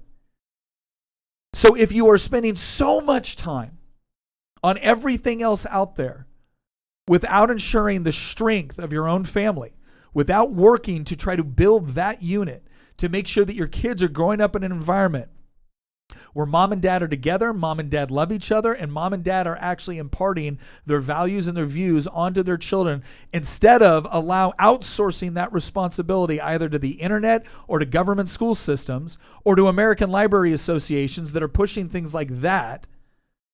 Right? If you're doing that, they lose. They lose. We need more of that. And again, this is something that it is so much more within the boundaries of our individual control than so many of the other things that we're constantly contending with. And I believe that that's not a mistake either. I think one of the reasons why there is so much emphasis on the political process as opposed to the family as a mechanism for dealing with social ills or challenges within society, which just simply exist as a virtue of reality, is because the more they put your emphasis on politics, the less control you feel you have over the situation. The more we put the emphasis on doing things that you can control, you can be a better husband, you can be a better wife, you can be the sort of person that is building themselves up to be worthy of the sort of woman that you want to marry. You can be the sort of person that is building themselves up to be the sort of woman that man will want to marry. You can focus on all those things. You don't got to ask permission. You don't got to wait on anybody. It doesn't require a college class. It sure as hell doesn't require $100,000 in college loans. These are all things that are purely within your power. Purely within your power. Don't ignore the other things, but my gosh, please, for the love of God, don't ignore the one thing that the other side of this argument has already told you is absolutely essential. They've admitted it. Their emphasis on what they're doing has admitted it. And so the real question now that we have to ask is, okay, we are now living in a world where, regardless of what I say, because I think most people would say, yeah, okay, Nick, fine, I agree with that. But that doesn't change the fact that 55% of young women don't want to get married and see it as a washed up institution. 41% of men agree with them. Right? 80% of women that take that worldview are sleeping with the top, 20% of guys within the marketplace, and then all of a sudden they wake up one day and realize, oh my gosh, this isn't the sort of life I want, and the good guy that wants to marry him is no longer interested because they've got a body count or a couple of kids. By the same token, you see men that are saying, well, fine, if this is just the world, then I'm checking out. I'm just going to friggin' immerse myself in porn and video games and dopamine hits. And it sucks because you can look at both of them and say, I get it, you were fed a bill of goods, you were fed a lie, and it's now impacting the way that you view reality because the bottom line is people have embraced that lie. So what do you do about it at this point? And this is the part where, somebody asked Jordan Peterson a pretty pointed question about suffering. And Peterson's response was, the only way out is through it. The only way out is through it. You have to make a conscious decision. To the extent that you are married with kids, investing that time and truly getting to know and build relationship with your kids so that when somebody tries to pervert their worldview in a direction that violates the very ideals that are good for them, their instant response to that is not going to be to go along with it. It's going to be to talk to you about it. You can invest that time. You can get that time back, and you can get it back from a public school system that is increasingly hostile to this worldview. And every time I say that, there's always some troll like, oh, Nick hates all teachers. No, I don't hate all teachers. I don't hate anybody. I do hate this ideology. I do hate the amount of control and the amount of influence it is having over our social institutions and our civic institutions. And I'm not going to sit here and pretend it doesn't.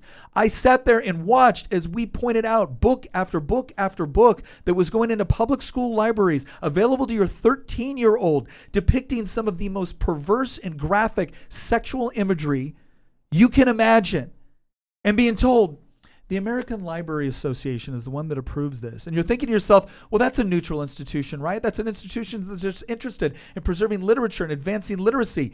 Nope. When they tell you what they want to do, believe it. And you damn well better believe it when they're telling you that they want to do it to your children.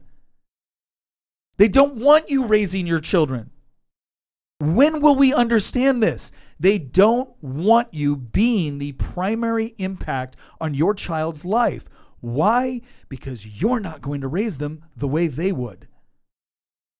And they know they can't get you, but they are confident they can get your kids. I have a few questions that I want to ask both of you, actually, since you two are married, in an era where this is, getting rarer and rarer. I think we know what has caused the problem. We've just talked about it on this podcast. Mm-hmm. It is feminism. It is Marxism. It's cultural Marxism. Mm-hmm. It's the union of the two. I don't even want to say it's the union of the two, because in some ways I would say that feminism is Marxism applied in the dynamics of sex and gender and marriage. So the problem is ultimately it's a Marxist framework, and it's the application of that Marxist framework. We now know that. Here's the problem, though. They've won. We're now living in the world where the consequences of them winning is unfolding, and it's not unfolding overnight. It hasn't unfolded in an instant, in a flash.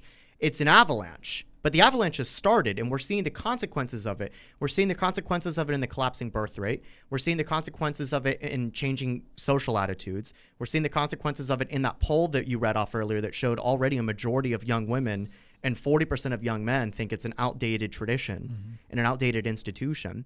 And we're seeing the consequences of it in the legal side, going back to the discussion that we had about the role of government in enshrining the definition of marriage and that changing definition over time. The problem is we know it's probably going to get a lot worse before it gets better. I don't think we're at the end of this this avalanche. So how do we get out of this? So this is what I would say. Like I'm gonna put it in these terms. I have a daughter who's married now to a great guy. My daughter wanted to get married. Actually, all three of our kids have all stated they want to get married young and they want to have kids young.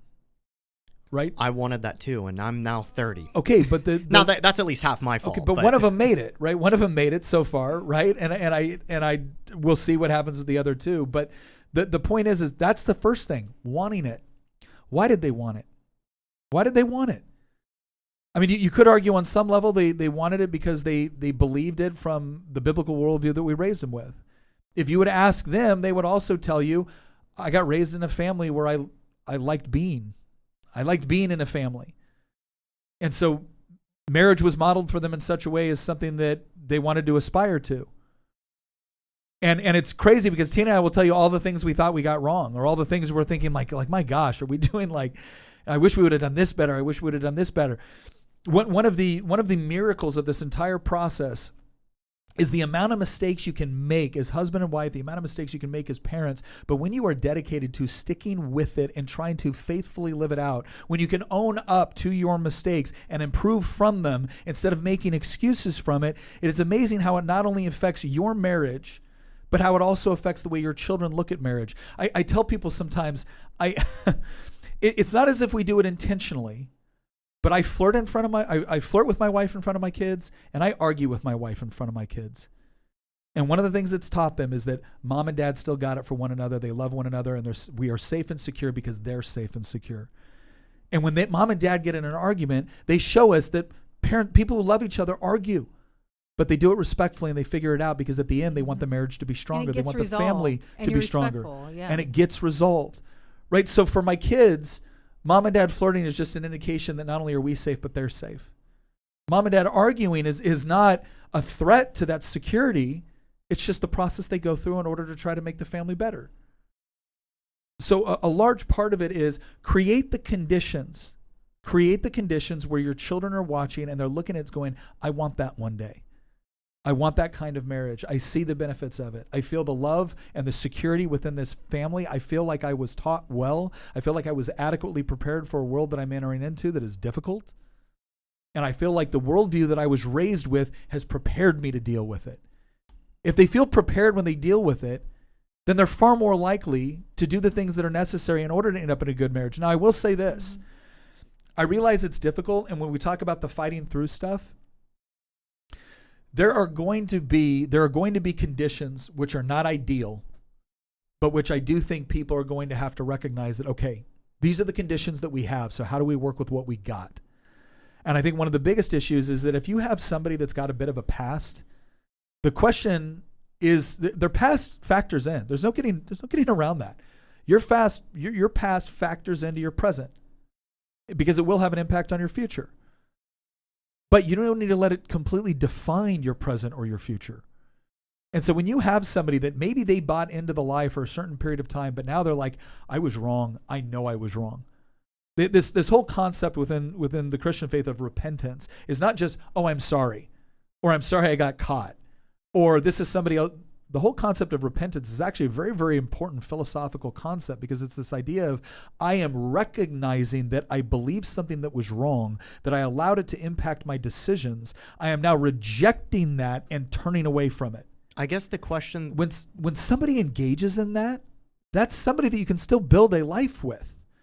That's going to be one of the things that I think we have to understand, is that repentance, grace, mercy, all of these concepts that, again, we find within Christian theology are going to play out in a society where a lot of people, both men and women, have made bad decisions. The question is they properly identified that they were bad decisions and now want to make different ones?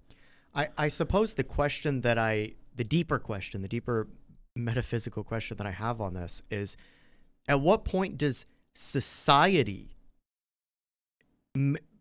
go down that path? It's one thing for an individual to go down that path and be like, I was wrong about this. Although it's worth noting, and I've been reading comments in our live chat whenever I can over the course of this episode, and there's plenty of people in here that have, I mean, it's not like I know their life story, right? But like, there's plenty of people in here that are like, I'm 25 or I'm 30 or I'm 32 or whatever, and I wanted this. I never changed my desires of finding a loving spouse and starting a family and doing everything that we just talked about, right?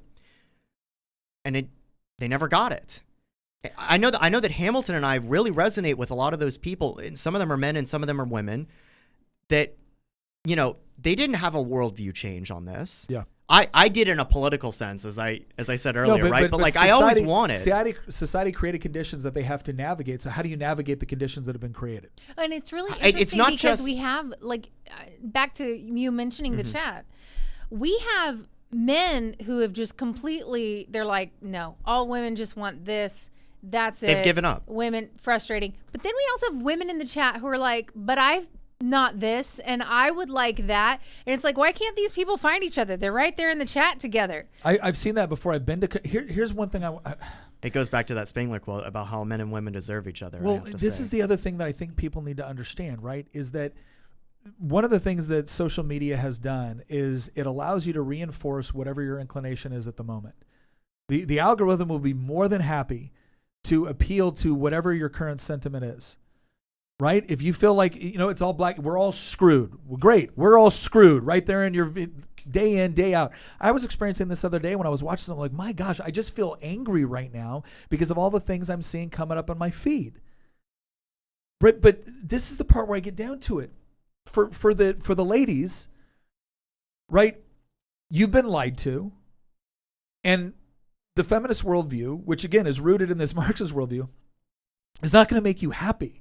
Or the number of women that it might actually make happy on some level for some period of time is minuscule. And it goes back to this idea that men and women were literally made for each other. We're complementary, not competitive. When we embrace the complementary nature of our natures, all of a sudden that relationship becomes incredible and passionate and enriching and mutually beneficial.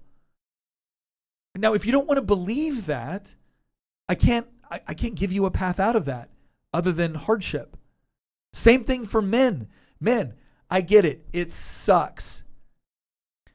Tough. I know this is frustrating because, Christian, you got mad at me once. You looked at me. It's like, dude, you got married at 19. You're happily married, the whole deal. I said I don't want to hear it. And I get it. I know you don't want to hear it, but I don't know what else to say. Like, there's a part of me that wants to look at men and be like, dude, I can acknowledge it sucks. What do you want? Right? It sucks for you differently than it sucked for another guy. I guarantee you the 18-year-old guy that was getting shot to shit on the beaches of Normandy didn't want to be there. It sucked. What are you going to do? What are you going to do? If you want it, I will tell you this much. The guy that had to charge Normandy could run to Canada. That's what he could do. He could run to Canada. The guy now can go into his room, watch porn for 8 hours a day, get plenty of dopamine hits, make just enough money off of welfare or whatever job he can manage, and he can die sad, alone, and fat. Okay, You win, I guess. I'm not talking to you directly. I was about to say. I'm not talking to you directly. It's like, okay, do you win now? Did you show us all?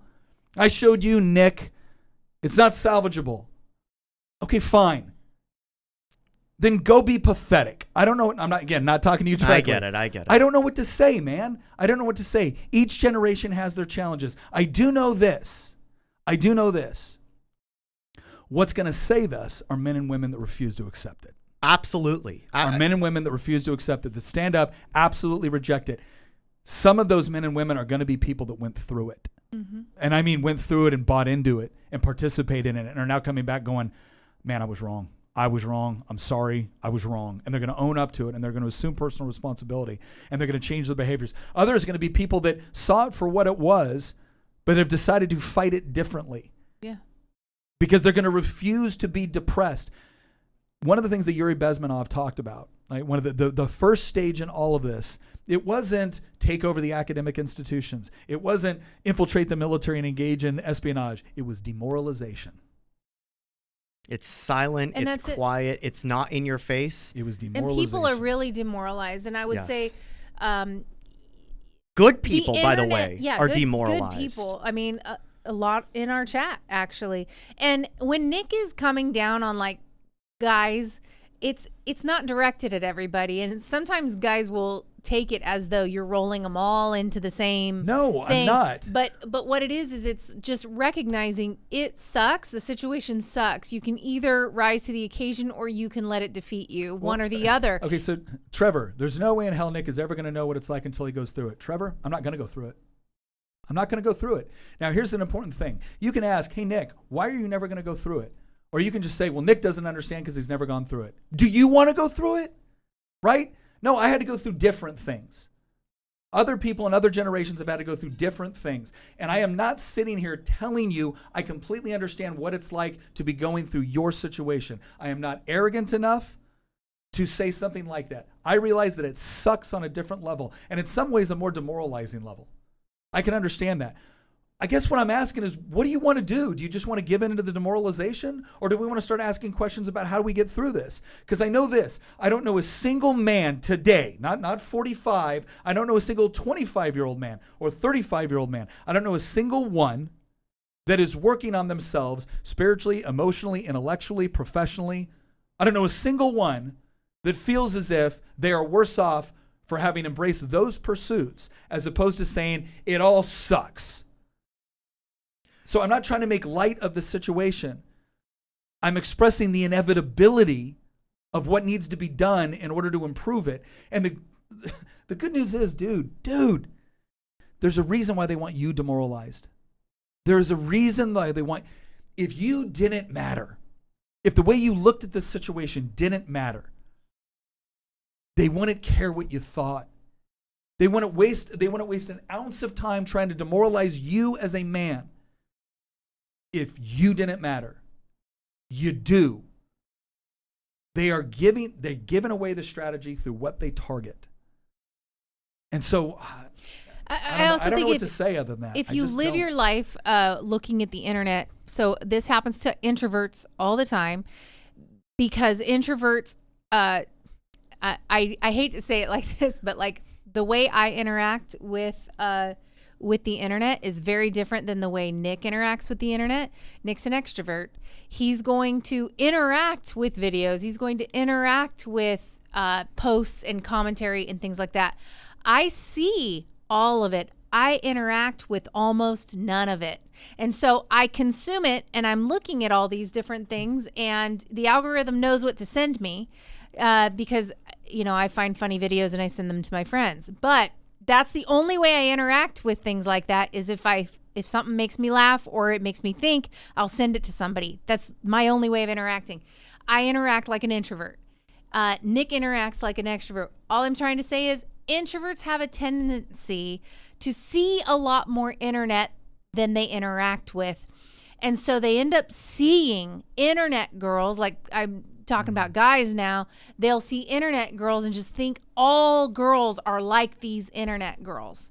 And I just know that that's not true. Why? Because we've raised two girls that are nothing like the way the girls are on the internet. In fact, it really drives our two girls crazy when they meet girls who seem to be overly influenced by all of that stuff, who are super boy crazy, or they're kind of narcissistic in this way, or they like to play games with boys. And I mean, it's a topic of conversation in our house actually all the time, how different girls will interact with guys and how much they hate it. Well, I know that if we raise two girls that are like that, Nick and I are not the only two people who have raised two girls that aren't like that. I know they live out there. I know they're out there. So this idea that, okay, all girls are just like these whatever podcast girls, you know, or they're OnlyFans girls, or there are these Instagram girls that just show you a shot of their butt every 5 minutes. Okay, first of all, if you think all girls are like that, you need to stop looking at their stuff.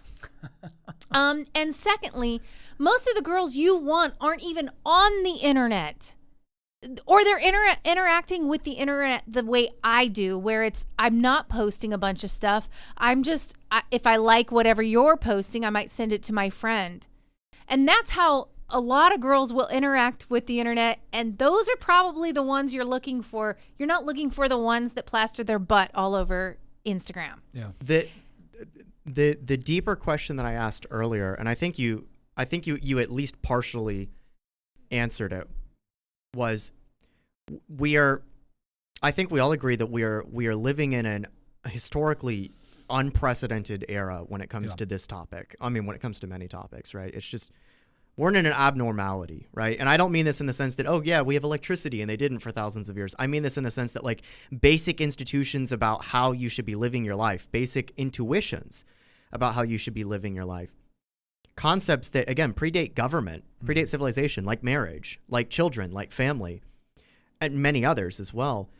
They're just gone. They're either completely gone at this point, partially gone at this point, or they're on their way out the door.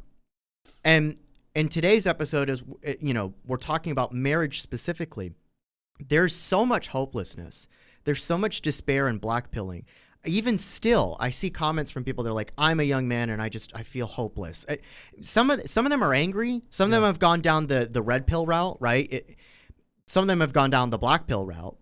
But the fact remains is that they know, we all know, if you're listening to this podcast, chances are, you know something is wrong. You might not be able to fully articulate that something's wrong. You might not be able to fully explain the reasons why, although I would really hope at this point in the podcast that we've given you a clear explanation of how Marxism, how cultural Marxism, and how feminism has contributed to the dissolution of marriage. But as an individual, you're looking at the world around you and you're like, I'm living in clown world. Everything's been inverted. All of our values and norms and social institutions have been turned on their head or destroyed. When are we ever going to get to a point where everything is back in its rightful place? To the extent. So, okay, let's look at it this way, all right? Let's just take a microcosm of again, what can I control? So Tina said, we've raised 3 kids. Our 3 kids have our values. One of our kids, who's 21, is married, right? Okay, she's going to have kids. I fully expect, based off of my knowledge of her and my knowledge of him, that their kids are going to be raised with a very, very similar value system. I also, having listened to them talk about their own strategy with respect to the educating of their children, I also know that there's a high degree of probability that their kids are not going to be influenced by a lot of things other kids are right now, because they plan to play a very, very active role in what that education looks like. And so here's all I would say. If I was a young man right now, age 25, I can't possibly know what that exactly is like. But the things that I would be focusing on are the things I can control. I cannot control the larger narrative. What I can't control is the amount of time I spend reading and trying to understand things and trying to be intellectually astute, right? I can control, like, the spiritual side is important. So many people want to throw off the spiritual side as, give me all the other stuff, Nick, but don't give me the spiritual. I don't believe in it. You are free to do what you want. I think the spiritual side is absolutely essential because it provides the framework for morality and objective truth. So it's critical to understand what you believe and why, right? And again, I take that from the Christian faith. When it comes to emotional, the other side too here with the emotional component is working hard on being, and I'm not always the best at this, right? Like I've gotten pretty animated during this whole thing, right? But it's trying to control one's emotions in a way to where you are properly delivering emotional feedback in a way that makes sense for the environment that you're in. right? And a lot of that comes with just interactions with different people, learning how to think and question and to listen and to process and to empathize, right? To do those things, right? That's important. Again, it's something that you can do. The professional side, right? It's about developing skill sets. I will say this: if the world's all just going to hell, I would rather be fit and capable than not. Right? This is one of the things I talk about. It's like I'm not preparing for the end of the world. I'm trying to save my community and my country to the extent I can. But the preparation for one is useful in either eventuality. So if it really is just this black pill moment, we're all going to hell, fine. I'm going to do my best to make sure that my family, my kids, my friends, my network, my community, we can weather that storm. Mm-hmm. We can be the remnant, right? I'm going to do those things. Why? Because I have some control over that. The more you focus on that you cannot control, the more depressed you will become, the more demoralized you will become. The more you focus on the things that you can control, the more capable you will be. You will be in better shape. You will feel better about yourself. You will be more confident in your ability to articulate. You will be more confident in your ability to interact. All of that capability and competence doesn't just make you more attractive to a spouse, right? Because this applies for women too, right? This is not me just sitting there trashing men saying men do better. Like, that is not what I'm doing here. I am specifically speaking to the male experience because the male experience is the one I understand best. But there is a reason why I raised my daughters the way I did. I never wanted, I don't want any young man out there to ever have like my daughter be a source of heartbreak or despair for them. Right? And I want the same thing for my son and for a young woman out there.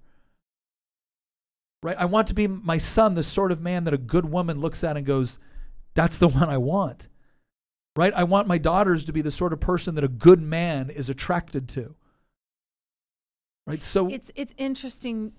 You mentioned, speaking to men. I feel like this is kind of geared more toward men, partly, I think, because I think men are the ones getting so, I would kind of abused in this situation. And men being demoralized makes sense. I understand, why men are demoralized. In fact, in our own family, obviously the girls love the idea of falling in love and like romance and all of that. And they love that idea. And they want to find a wonderful man and that kind of thing. But the only one of our three kids who has ever expressed anything akin to fear about finding the person is my son. Mm-hmm. He's scared.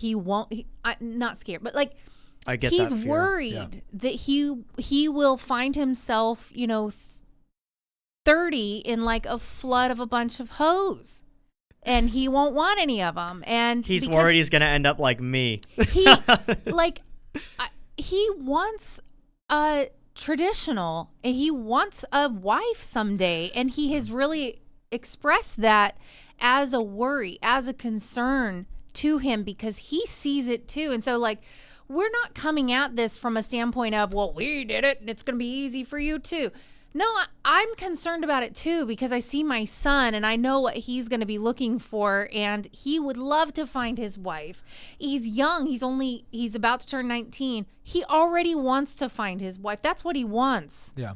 And and it's a concern that maybe he won't find her, and maybe all the women will be totally brainwormed by the time he's actually, he wants to find whoever it is early, because he's worried all the women will be destroyed. I know that feeling exactly, because I felt that way in 2012 when I was turning 18. It's a feeling that I think a lot of guys, at least a lot of guys that hold to any traditional conception of marriage, have. I'm willing to bet most of our male audience remembers that when they were, especially if they're younger and they're living through this, right? If they're older, back when marriage wasn't disintegrating, they might not feel this way. But if you're younger than 30, if you're my age or younger, you probably felt the exact same way that y'all's son felt that way as he's 18, where it's like you're looking around and you're worried I won't be able to find somebody, because I felt that way when I was 19. I felt that way when I was 20, when I was 21. And I remember by the time I was like 23, I'm like, I felt like I was running out of time. And now here I am 7 years later, and now I'm like beyond demoralized at this point. But I even though personally I'm demoralized, I do the one white, for me, it's just black pills all the way down. I don't know what to say. I feel like I missed the train, but I do think that from a societal standpoint, the way that I would articulate it is that women were deceived and men have become demoralized. Yeah, absolutely. And they've both been screwed for entirely different reasons and through entirely different mechanisms. Well, and one system was culturally supported and the other was culturally, like, again, the women behaving in this way was culturally supported. The demoralization of men was also culturally supported. But they were both to negative ends, because women were supported only for perverse ends, for ends that deconstruct the proper role that women should play in society, and men were attacked for the proper role that they should play in society. When I say proper role that somebody should play, I'm sure feminists are listening to this being like, oh, you want to oppress women. No, what I'm saying is that men and women are created and exist to execute a certain function. This is what we have right now is, imagine a car. And imagine an engine has a purpose in a car. It's to move the car. Brakes have a purpose in a car. It's to stop the car. They both serve indispensable functions to the car functioning properly, to the car running properly. Guess what happens when the engine tries to act like a brake and the brakes try to act like an engine? The car crashes. And then you should not be surprised when we live in a world where again, society is pushing men to act like women and society is pushing women to act like men, that both men and women are miserable. Lonely, alienated, and the institutions that, when they're properly applied, are supposed to elevate men and women to the best type of men and women they can be, those have disintegrated. Of course everybody's going to feel black-pilled. Of course everybody's going to feel hopelessly depressed right now. Maybe and that manifests itself in different ways depending on whether or not you're a man and woman. But we should not be surprised about this. The way out, and it sucks saying this because I'm sitting here as a 30-year-old single, and so who am I to give advice about anything? I'm talking from a metaphysical standpoint, though. The way out is revolt against the cultural norms, revolt against the cultural Marxism that has taken hold, revolt internally against it. You might not be, I cannot change what society at large is projecting to people. I can't change what the cultural, I fight this every day on this podcast and my work in politics, but I'm not a dictator. I can't snap my fingers and just change the cultural world around us. But you know what I can change? I can change how I react to this perverse, inverted culture. Yeah. And that's the only way forward. That's the only way you can't fight against the avalanche, but you know what? You can hunker down and you can wait for the avalanche to finish, and then maybe we can dig ourselves out once it's done. Well, and Imp Reb earlier, I think he just did a chat too, but he said earlier, the good men are getting screwed over, Nick. Actually, let me check the chat. Nick can't offer a solution because there is none. There is no fix to this that politically viable and allowed to be taken about online is on the last mission of Halo Reach. Only one objective, survive. Thank you for the super chat. I will say that, like, I get that good men are getting screwed over. I get that, right? It was funny. We were watching a video. Like, we're not denying We're not denying that. We're not denying hypergamy. We're not denying any of that, right? We're not denying that there's this new dynamic. In fact, this is why we say, like, Home Math actually does a really good job of explaining this when he talks about kind of the relationship elements, and a lot of guys. Can I say this first of all? This is going to sound weird because I met my wife in high school, but Tina will tell you all through high school I got walked all over. I was the friend zone guy.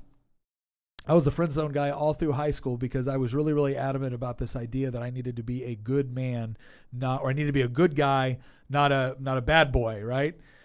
Which is really interesting because I know the situation on the ground is different now, and it is much, much worse. And I'm not denying that. None of us are.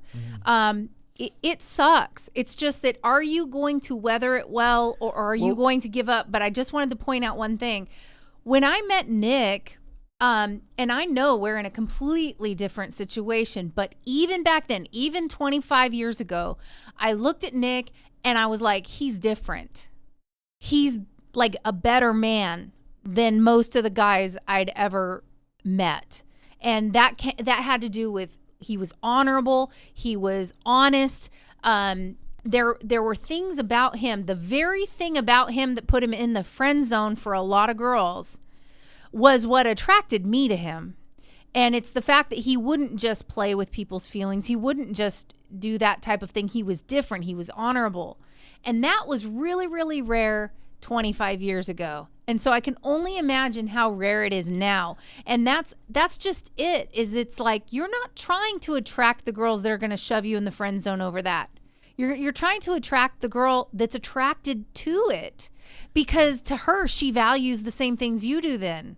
Well, I would. So here's my point. I'm gonna do my best to try to answer this, Emperor, right? Because I'm not. I understand you guys get screwed over. The reason why I pointed out that, like, when I was in high school, I got walked over. I was the friend zone guy. I remember watching, like, why are girls dating guys that treat them like crap, right? And trying to understand that dynamic, and it just confused me. Like, I didn't get it. And I was trying to kind of, in some ways, I was trying to kind of figure it out by myself. Not because my dad wasn't involved in my life, he was, but I spent the school years with my mom, right? And so I'm asking my mom about this, and my mom, of course, is just like, "Oh, you're a great guy," and the whole deal. And it's like, okay, thanks, Mom. That's like that's super helpful. But I knew this. I knew I didn't want to be what I saw other guys doing. I knew I didn't want to be that. I knew I didn't want to be a guy that I thought was, like, kind of taking advantage of women and treating them bad in order to get as much as they could out of them and kind of discard them. I didn't want to be that, but I also didn't want to be walked on. And that pissed me off. And it wasn't until my senior year where I started to kind of figure out this idea of, and this is where, the whole bad thing, it's bad boy, good guy. When I say bad, I don't mean bad as in morally evil. But I did realize that no, men should be dangerous. And I don't mean dangerous in the sense that you're going to hurt an innocent person. But a lot of that dangerous component, that masculine component, comes with the side of being confident. How do you get confident? You become more competent, right? The more you're developing on things that actually make you more competent, and this is why the physical aspect of this, lifting weights, going to the gym, learning how to shoot, learning how to fight, doing all of those things changes the confidence dynamic in the way that you carry yourself. And I'm going to tell you right now, women cannot help but be attracted to those qualities. Developing the qualities that make you, again, potentially dangerous. And I always say, I'm dangerous for my family. I'm dangerous on behalf of my family, never toward my family, right? But they get it. Like my wife, my kids, they know that, they've seen those little glimpses when I've been mad at someone else or when I thought somebody might have posed a threat. They see the little change there. And there's two things that I think that they would say is that they know daddy has the capacity for it, but they also know I have the capability for it. And there's a reason why women want that. And sometimes it gets translated into the bad boy element, right? It's that aloof, it's that thing of trying to tame something and whatnot. That's a negative manifestation of it. I guess what I want guys to understand, though, is that there's a positive manifestation of this as well. Part of the reason why women want that dangerous aspect from a man is because it indicates to them whether or not you're capable of protecting.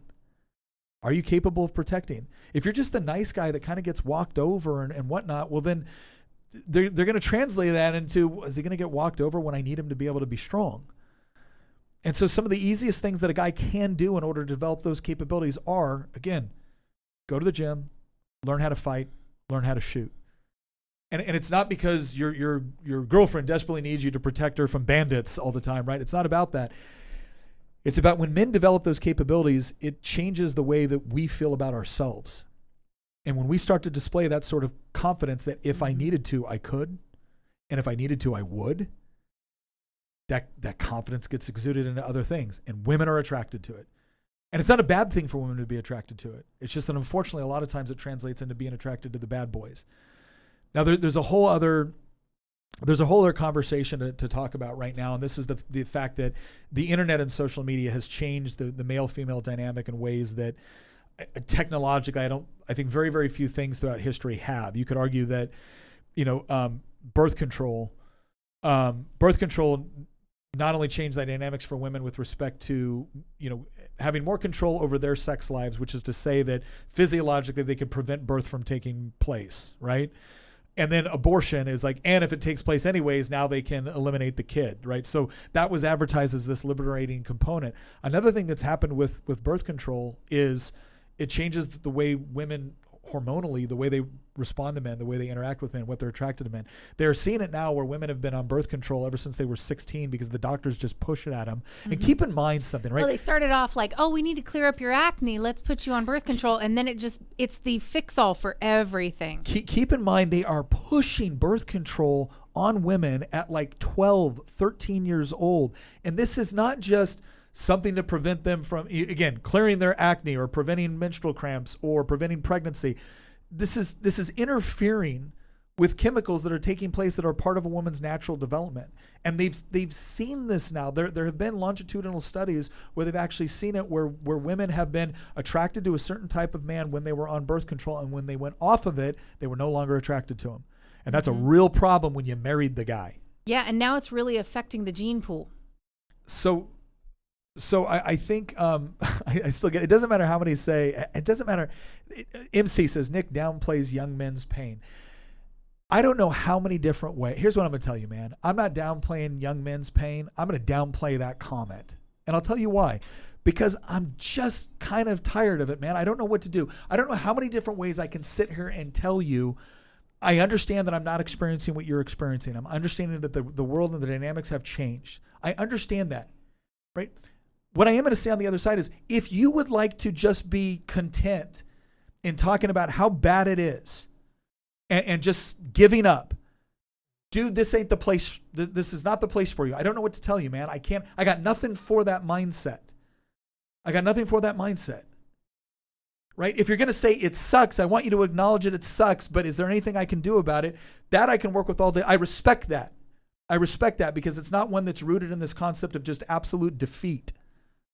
But I can't do it. If you're already defeated, man, I can't do anything for you. There's nothing I'm going to say that's going to make you feel better. If it makes you feel better to just yell at me in the chats, go ahead and do it, dude. I'm just going to let you know right now, it ain't going to impact the way I think about this thing. Because like I've said before, every generation faces unique challenges for that generation, and they have to overcome it.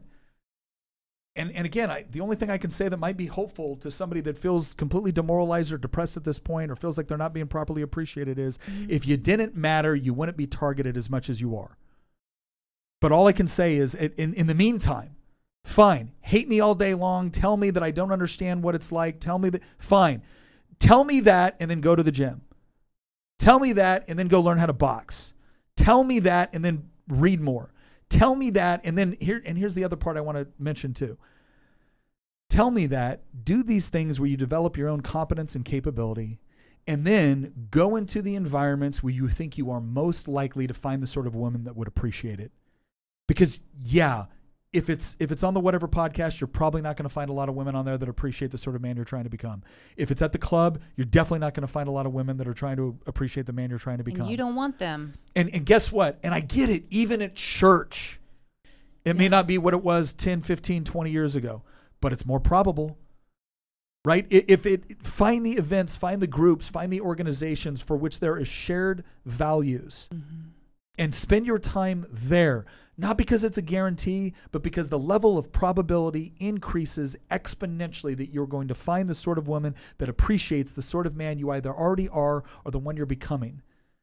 Because one of the greatest things that I'm very, very thankful for with Tina is Tina and I, there's this idea now that you build a life and then you go get married. Tina and I wanted to build a life together, which means we were able to endure hardship together and difficulty together because we had no money.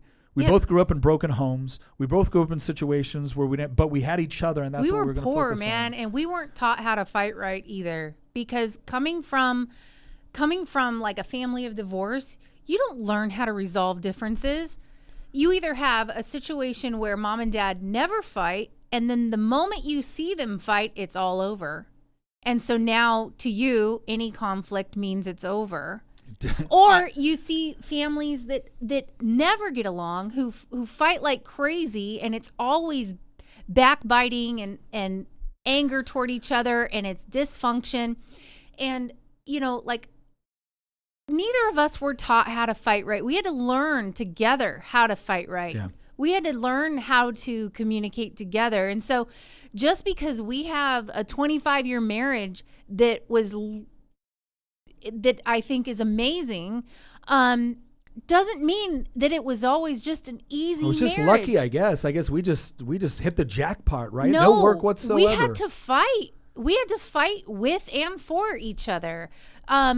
This was not an easy thing. And so like even if you do find like a person in this horrible situation you guys find yourselves in, and I feel awful for men right now because they have been beaten down by every social institution they have been raised by right now. And a lot of them haven't been raised by a dad, or they haven't been raised by a mom, or like things are dysfunctional. And like, I get that. And it really, really sucks. I just don't know how to fix it. Can I speak to that for a second? I do want to say this. Timothy Mack called me out here. He goes, have you changed any of the laws regarding this? If not, shut up. Why, Timothy? Could you do anything about it if we were in the same room? Think about that for a second. Have I changed any of the laws? Well, I don't know, Timothy. Do you know how the government works? Do you think Delegate Nick Freitas gets to go down there and just arbitrarily change laws because I feel like it? I will tell you this. I've dedicated almost 10 years of my life trying to change them, trying to fight for them. I've got to convince at least 50 other delegates, 21 senators, and a governor. Guess what, Timmy? I've never had that combination of people to be able to change everything that I would like to change. But you know what I haven't done? I haven't sat back, given up, and then contented myself with trashing other people who are doing the work. So I'll put it that way. I'm not going to shut up. And I'm very convinced you couldn't make me if you were sitting right here. Mm-hmm. So here's the deal. Do you want to be the sort of guy that can't be made to shut up? Or do you want to be the guy that just complains about stuff that is outside your control and ultimately outside mine?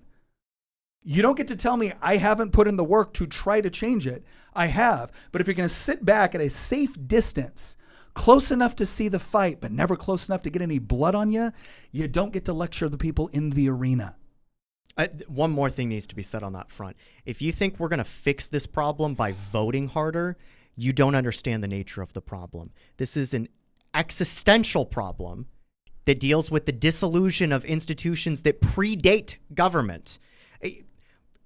Nick and I, we had like an hour ago, a bit of a back and forth about the institution of marriage as it relates to government. Now, it wasn't like a whole-blown disagreement. It wasn't a knockdown, drag-out fight. But like I did a 180 on my position on this because I basically said that I regretted the work that I did, not a lot of work, right? But like the advocacy that I did to Nick and other people, although I'm glad Nick didn't take my advice back then, to abolish traditional marriage within government, because I now see the results of that. 9 years after Oberfell, we now have the state taking children away from parents and transing them. Like we have jumped the shark at this point. And you know what? You're not going to fix this problem by passing laws. There's plenty of laws I want to pass.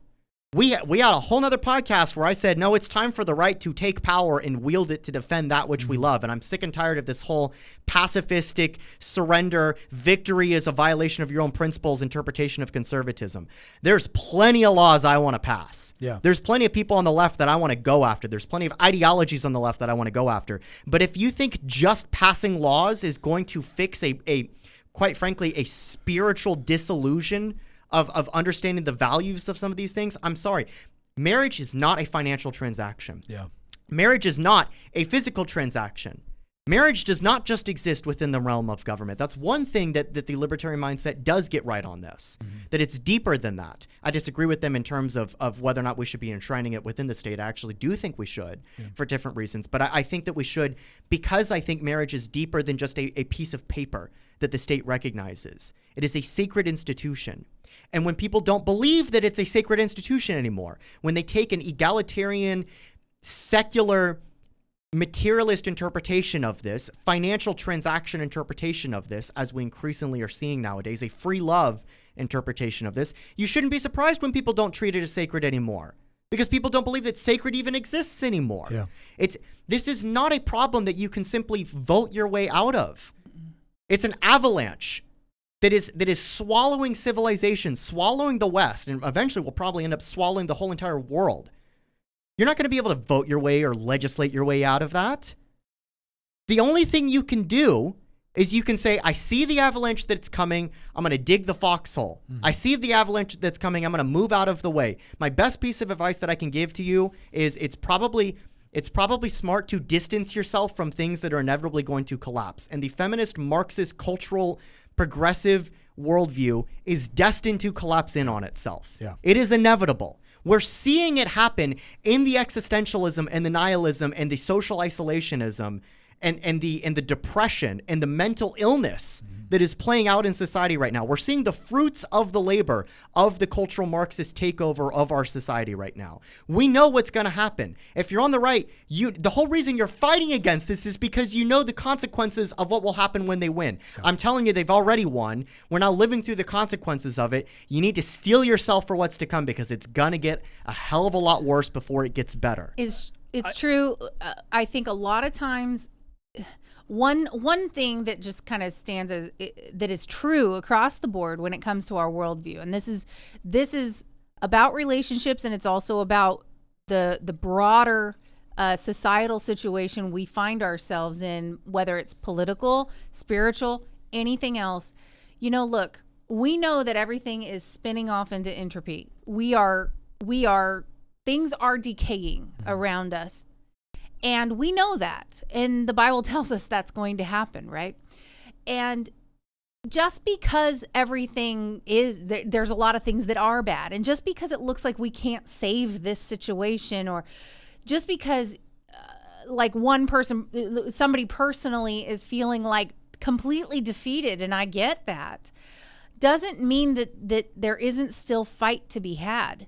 I mean, you don't give up. And Nick has talked before about how, you know, truth demands an advocate, right? Even if the lie is winning, the truth is still the truth, and it demands that we stand up for it. And so that's one of the reasons why you'll hear Nick say, hey, look, man, I don't know what to tell you. You're going to have to just make yourself better, fight hard. It doesn't guarantee that you're going to have a victory, but what it does guarantee is that you will run the race well. You will fight the fight well. And that's it. It's like, we might be losing, but are you going to fight well? I think Liberty or Deaths in a super chat thing, it said, men need to learn to be competent conversationalists, practice making every waiter, cashier, etc. laugh. You need to put yourself where opportunity exists. You need to be capable of seizing it.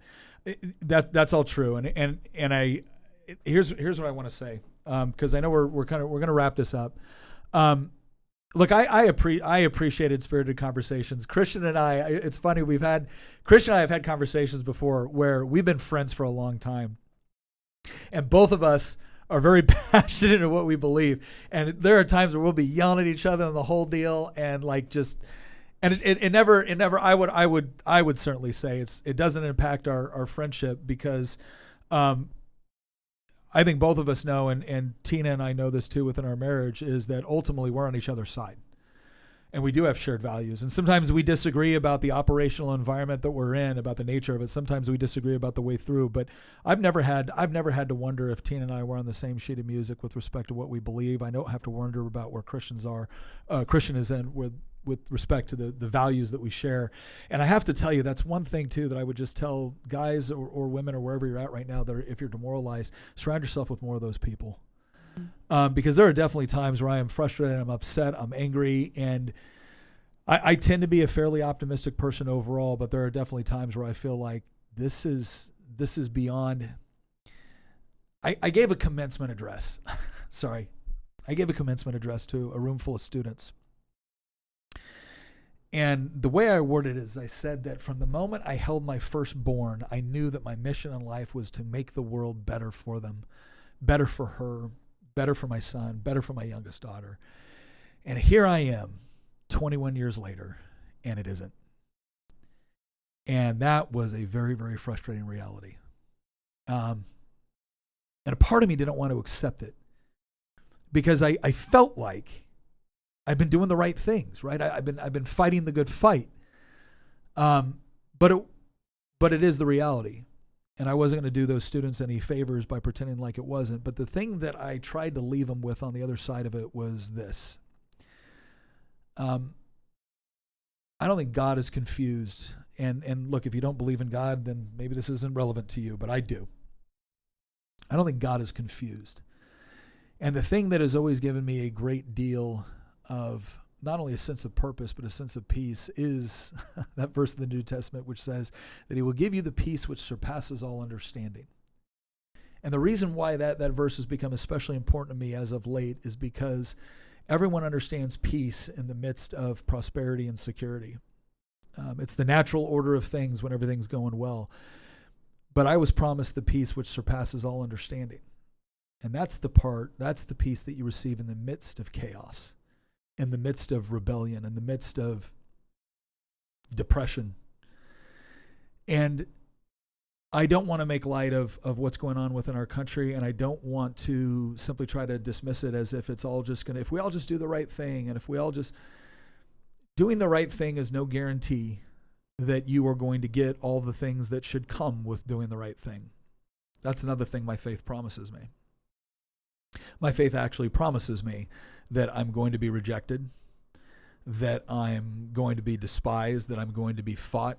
And so some people ask the question, well, then why believe it? It's like, well, because I believe it's true. I believe my faith is true. And as a result of that, no matter what's been going on in my life, whether it was moments where I thought I was about to die, whether it was moments where there was a great deal of difficulty and struggle and I had lost complete confidence, I never once questioned my identity in Christ, and I never once questioned my meaning or my purpose. The question was always, what was I going to do about it? And all I can tell you is that as we're going through things, I don't think when Christian talks about the avalanche coming, and sometimes you have to dig in and then fight your way out of it at some point, but it's going to get worse before it gets better. I think he's increasingly being shown to be correct. But to Tina's point, and I think this is really important, is what do you do with that knowledge? You can give up. You can. And there will certainly be no shortage of people, especially no shortage of people online, that will not only tell you it's the appropriate course of action, but actually celebrate you for doing it. All I can say is you'll never get that here. And it's not because I don't care, and it's not because I'm trying to minimize things. But I am reminded of a conversation I had with somebody once when they asked me what I wanted to be remembered for. And it was in relation to politics, and I remember saying, well, if I do my job well enough, nobody will ever remember that I was here, because government will have a much less influence on your day-to-day lives. I said, but I will tell you this much, I'm not interested in the sort of legacy that I see a lot of people pandering for, whether it be in politics or anything else. I want to live my life in such a way to where my wife and children will say I have done right by them. My friends will have said I've done right by them. But ultimately, I want to hear, well done, good and faithful servant. I want to be more concerned about what God says to me when I arrive than what man says about me when I'm gone. And that has always served to steel me in my purpose, regardless of what the circumstances were around. To Tina's point, I can't decide the outcome of the fight, but I can choose how I will meet the fight. And that cannot be taken away. It can't be taken away from me, and it can't be taken away from you when you decide how you're going to meet the challenges. So, I'm not promising you it all gets better. I'm not promising you that we're the hard men that are going to make the good times. It could be that we're the hard men in the times that are dominated by weak men. But whatever it is, I want to make sure that I can say to the people that I fought for that I was an honor and credit to the God I served, the family I cared about, and the friends I cared about. I can control that. And insofar as I can, that will be the peace which surpasses all understanding. that I fulfilled my role, that I was obedient to my purpose. So I hope you guys have found this. I think you guys have found this to be helpful. I know there's been some frustration here. I've exhibited some frustration here, but ultimately, sometimes talking about things that are difficult, we'll do that. But I hope you know that whatever you think about what we say, it's delivered both from the perspective of believing that we're telling the truth and wanting people to ultimately be successful. So, thank you very much for joining us, and we will see you next episode.